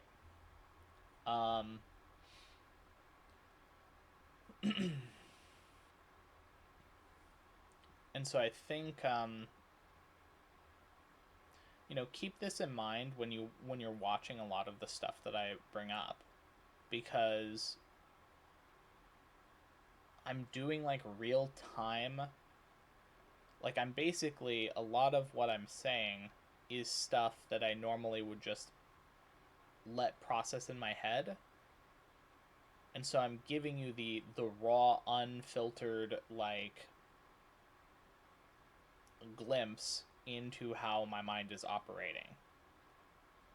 And it's not just my mind. It's like, my intuition, my, like, all the different pieces. I feel like I've built a pretty good picture of kind of what's been going on. And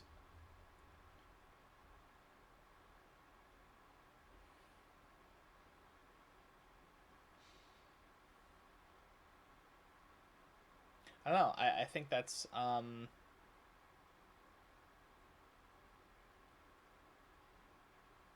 it's scary. I'll just say that, because if I feel like I've been walking this path of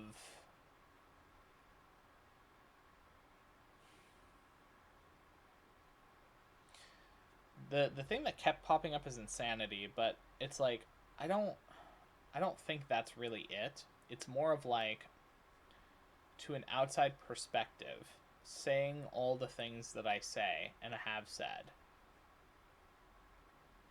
Um, Past me would write that person off as crazy. And so if I think that past me would have done that, I'm sure as hell sure that there are probably other people who would do the same. Now, does that mean that what I'm saying I shouldn't say? No. Does that mean that I care If someone writes me off that way, no, I don't give a fuck. Uh, but that does hint at um, me understanding that being this radical about my openness, it comes at a cost. And that cost is that there will be a subset of people that will write me off. And quite frankly, anyone who does that, good riddance. Don't watch my stuff. Because I'm not for you. um,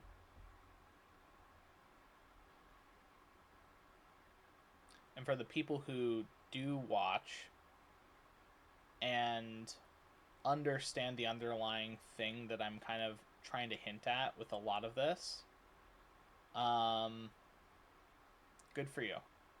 And, I'm glad that even pieces of what I've kind of brought up help in some way.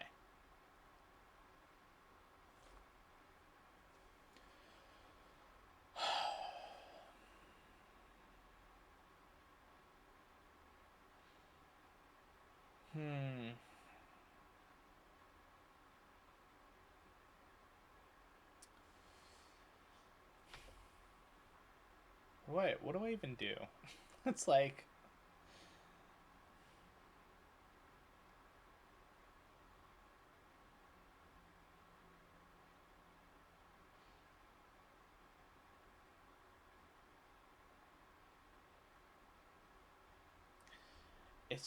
this whole thing is wow. It was 1 hour, 11 minutes, and 11 seconds on the clock when I looked down. That was crazy. So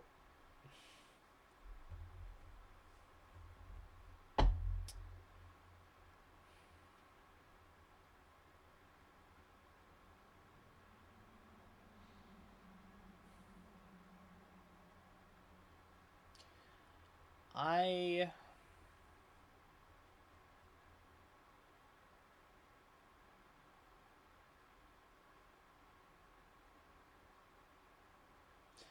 don't know. I question, and I do sanity checks all the time. And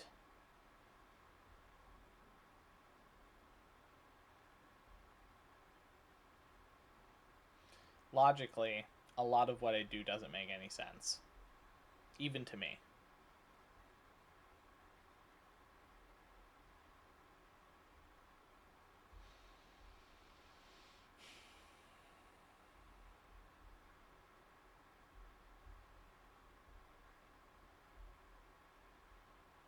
But I don't think, because the logic doesn't fit, it immediately means that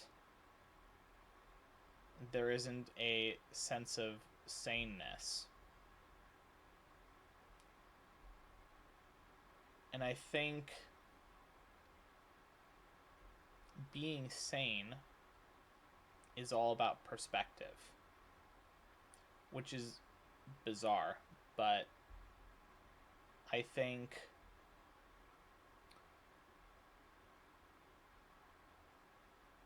I'm going to use an analogy here. An ant who is like a worker ant. To that ant, and again, I am like putting a lot of like emotions and human like thoughts into this like ant existence, right? But from the ant's perspective, if the ant was an intelligent, sapient being, it would be insane to not follow the orders of the colony, to not do the job that ant was built for. And so humans in general, would be insane to the ant. Just as to the lion, if a lion had, again, this like sapientness, eating meat is like the natural order. So to be told that eating meat is bad by a human who is vegan would be insane. And from a human perspective, when one human does something that another human doesn't understand, the human that doesn't understand will think that human is insane. Or at least not be confused, at the very least. And if a human continues to do things that the other human thinks is illogical, there's like, oh, well, maybe this person's insane, right? And so I think sanity checks are all about checking your own internal perspective and making sure that you're being consistent internally. Not about what society dictates is sane and not sane.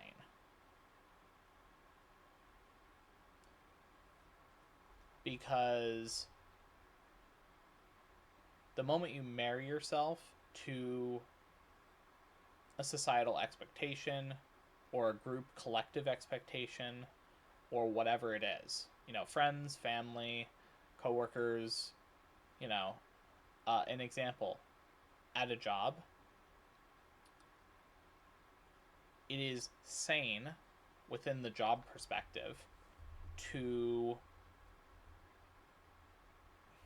follow orders from the boss in a very specific way. And if you don't do it that way, well, then you're doing it wrong. And that's not okay. Someone who doesn't fit inside that specific work job balance, like box, they would be considered insane within the context of that job by coworkers, because it's like,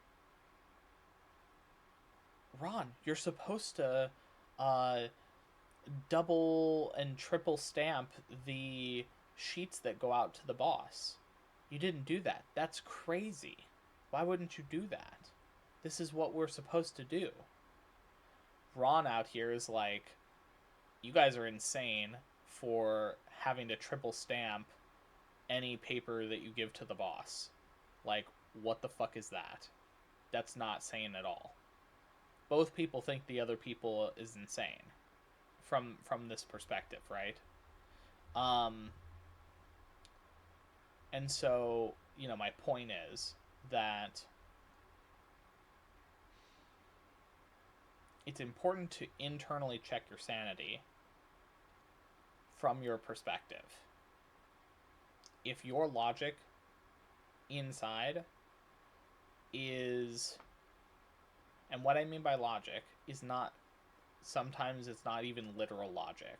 It's just, are you internally coherent? So it's like, are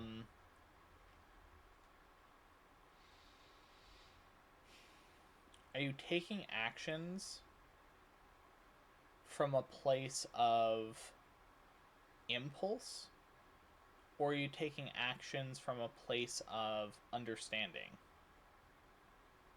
Whatever that understanding may be. If it's from impulse, I would say that's insane.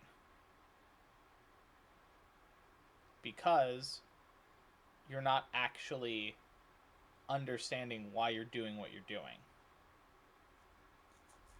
Now, that's not to say that people who do things on impulse are insane, but the action itself is one not from a sane space, because you're allowing for some sort of like reaction to kind of take over what you do.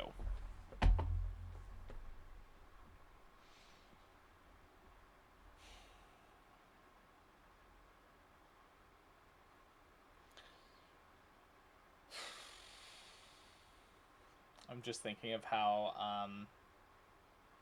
I've been talking, and it's just like,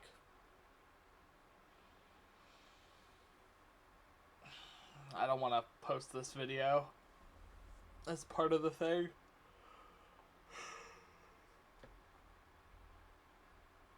I'm going to, but like,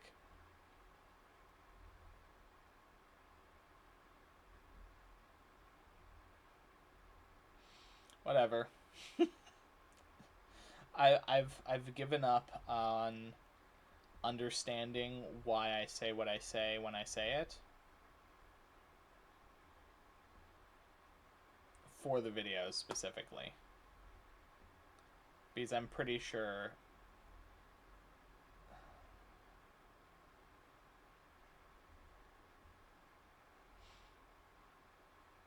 it's kind of like I'm supposed to just say what I'm saying and then post it. The no filter thing. So, this is the kind of stuff that, like, I think about and I internally kind of number crunch, as it were, all the time. So it's like,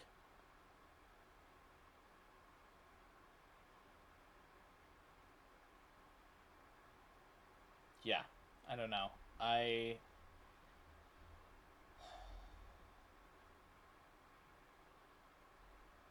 There's a lot going on. Okay. I'm gonna go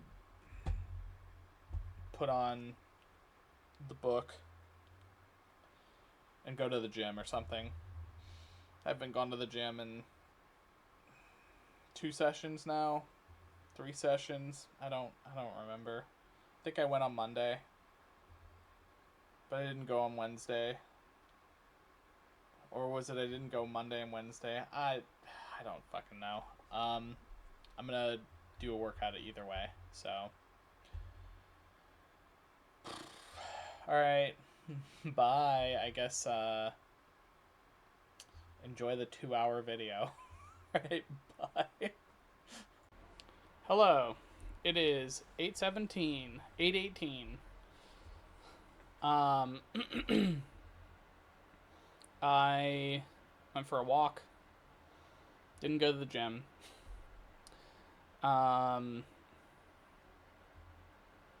Listened to a new book.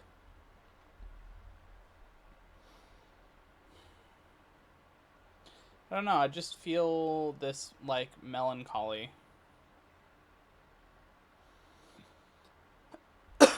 It's like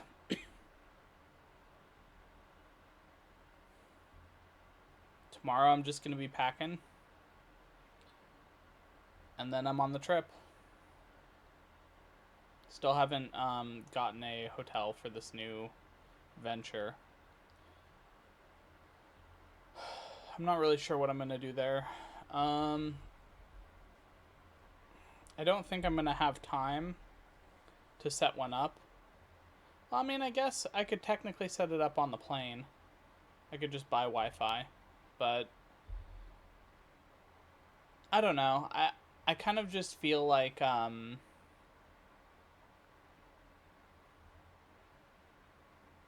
just going to let that be tomorrow Tom's problem.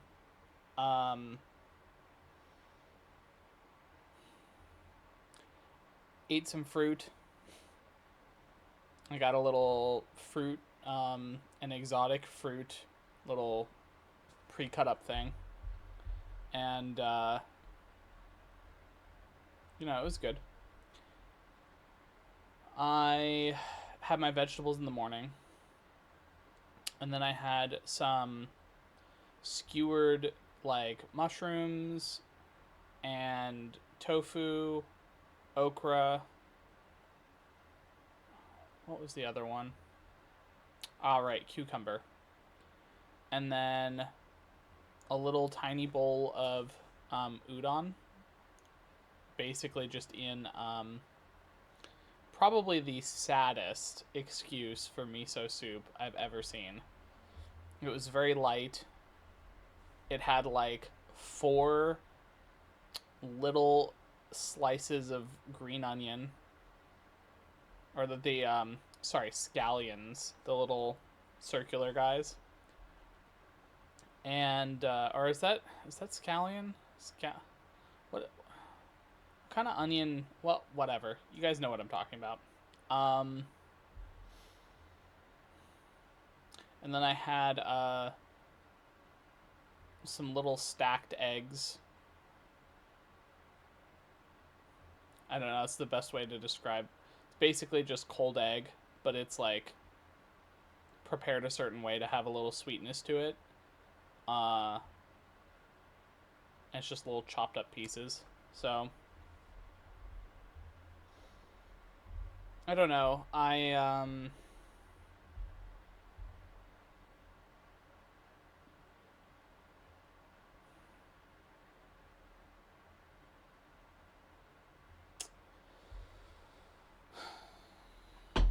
It's like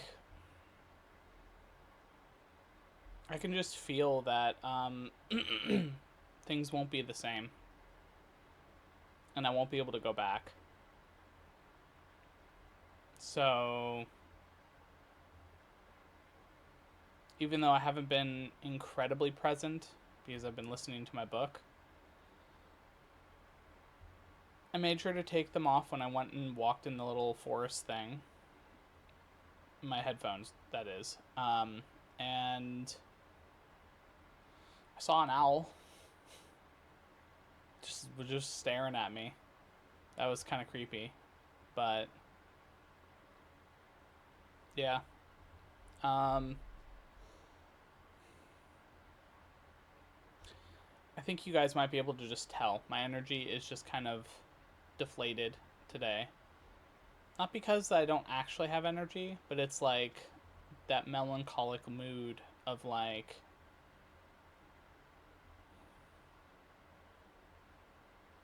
yeah, just looking around, and I got a 1 terabyte external little thumb drive. I backed up all my files from my NAS server on it. Didn't realize that my OBS recordings has almost 1.5 TB of just unedited video, and I'm like, oh my god, that's insane. So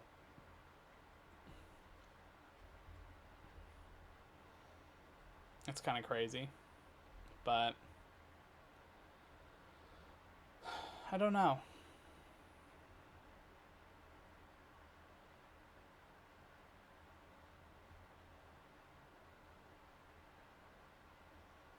I know I'm going to be incredibly happy upcoming, but this feels like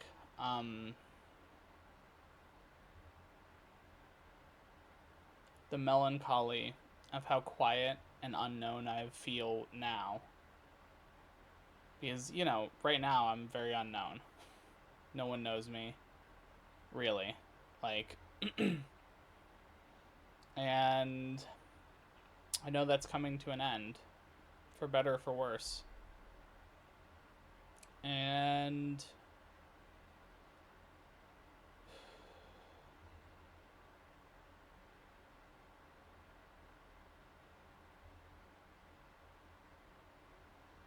I'm definitely looking forward to the future, but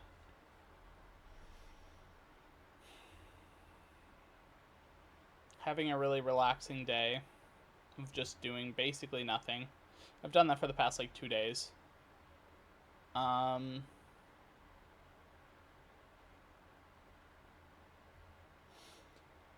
it's been nice, but also surprisingly, I just feel antsy. um, it's that duality between kind of saying goodbye to an old life and excited for a new life. And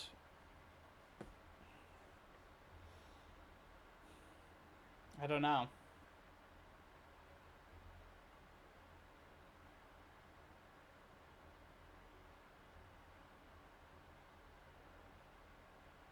Things are just going to be so different.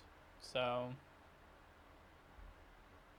it's like it's kind of similar to like a Pandora's box.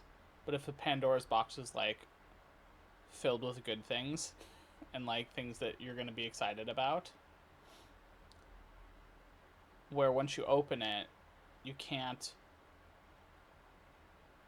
close the box because it's like you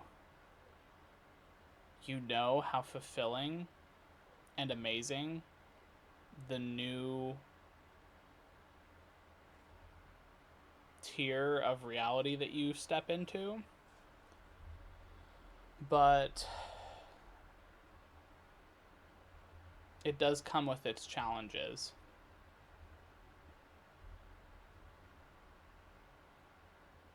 And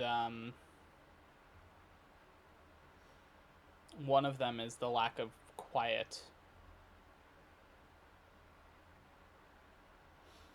It's like there's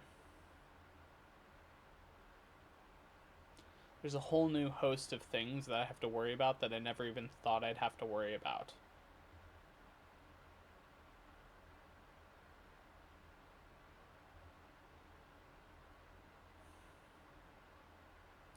So I'm just gonna enjoy the last day and a half or day and a quarter, I guess, because I got 4 hours left before I'm gonna be sleeping. So enjoying the last little bit of time, and I don't have to do anything. Just gonna pack, book a hotel, and check in with the flight. That's it. I guess technically pay for the check-in bag, but um, and I know that sometimes maybe watching these past few days probably is confusing to a lot of people because it seems like from just the videos, it seems like there's no excitement. And it's like the closer I get, the less excited I look. And it's like the pressure just keeps mounting. And as the pressure mounts, I can feel the impending finality. And this impending finality is so strong that it's like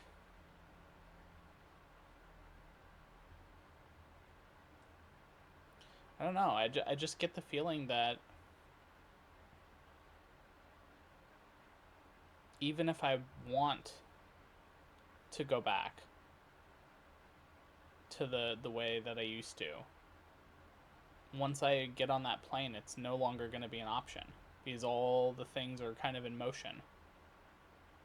And that's okay. I want to walk into this new path.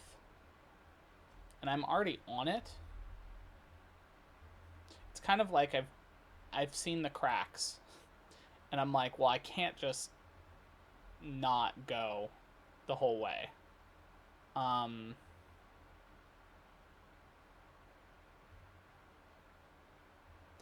But yeah, I'm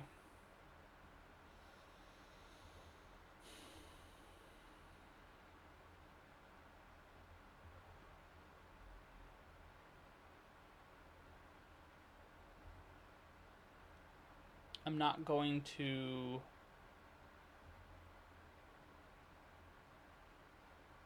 let anything come between me and this new thing that's happening. And that includes myself. So,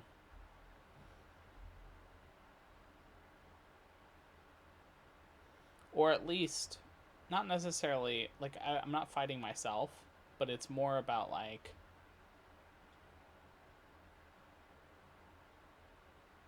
feeling the last bits of emotions that are just coming up to be felt. And I'm just sitting with them. Kind of like you would watching the last sunset you're ever going to see. For these emotions, it's kind of a very apt description. Is once I finish letting these emotions run their course, I'm just releasing them, and that's it.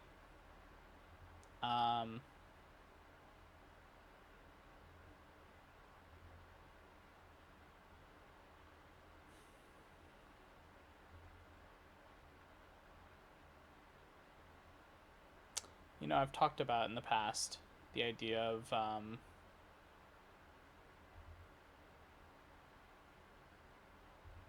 being so used to a specific type of existing that you almost resist anything that's not familiar, even if it's better. And that's what this is. It's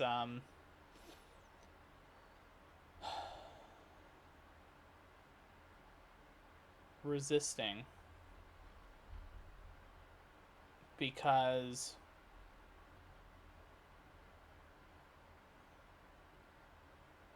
who am I going to be if I'm not old depressed version of me, or this current version of me? And that's kind of silly. I'm still going to have all past versions of me. We're just all working together now. We're all caught up. There's no more wounds that have to be healed or fixed or patched up. We've done that already. So it's just like all of us merging together to take the same step. And it's a big moment. I'm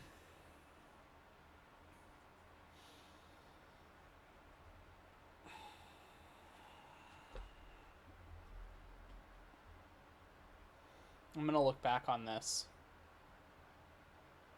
moment and think about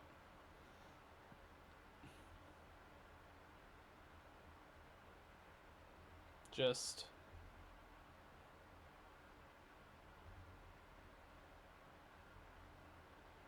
all the emotions I'm letting go.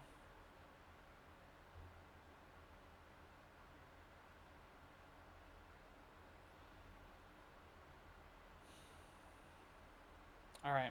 I think I'm going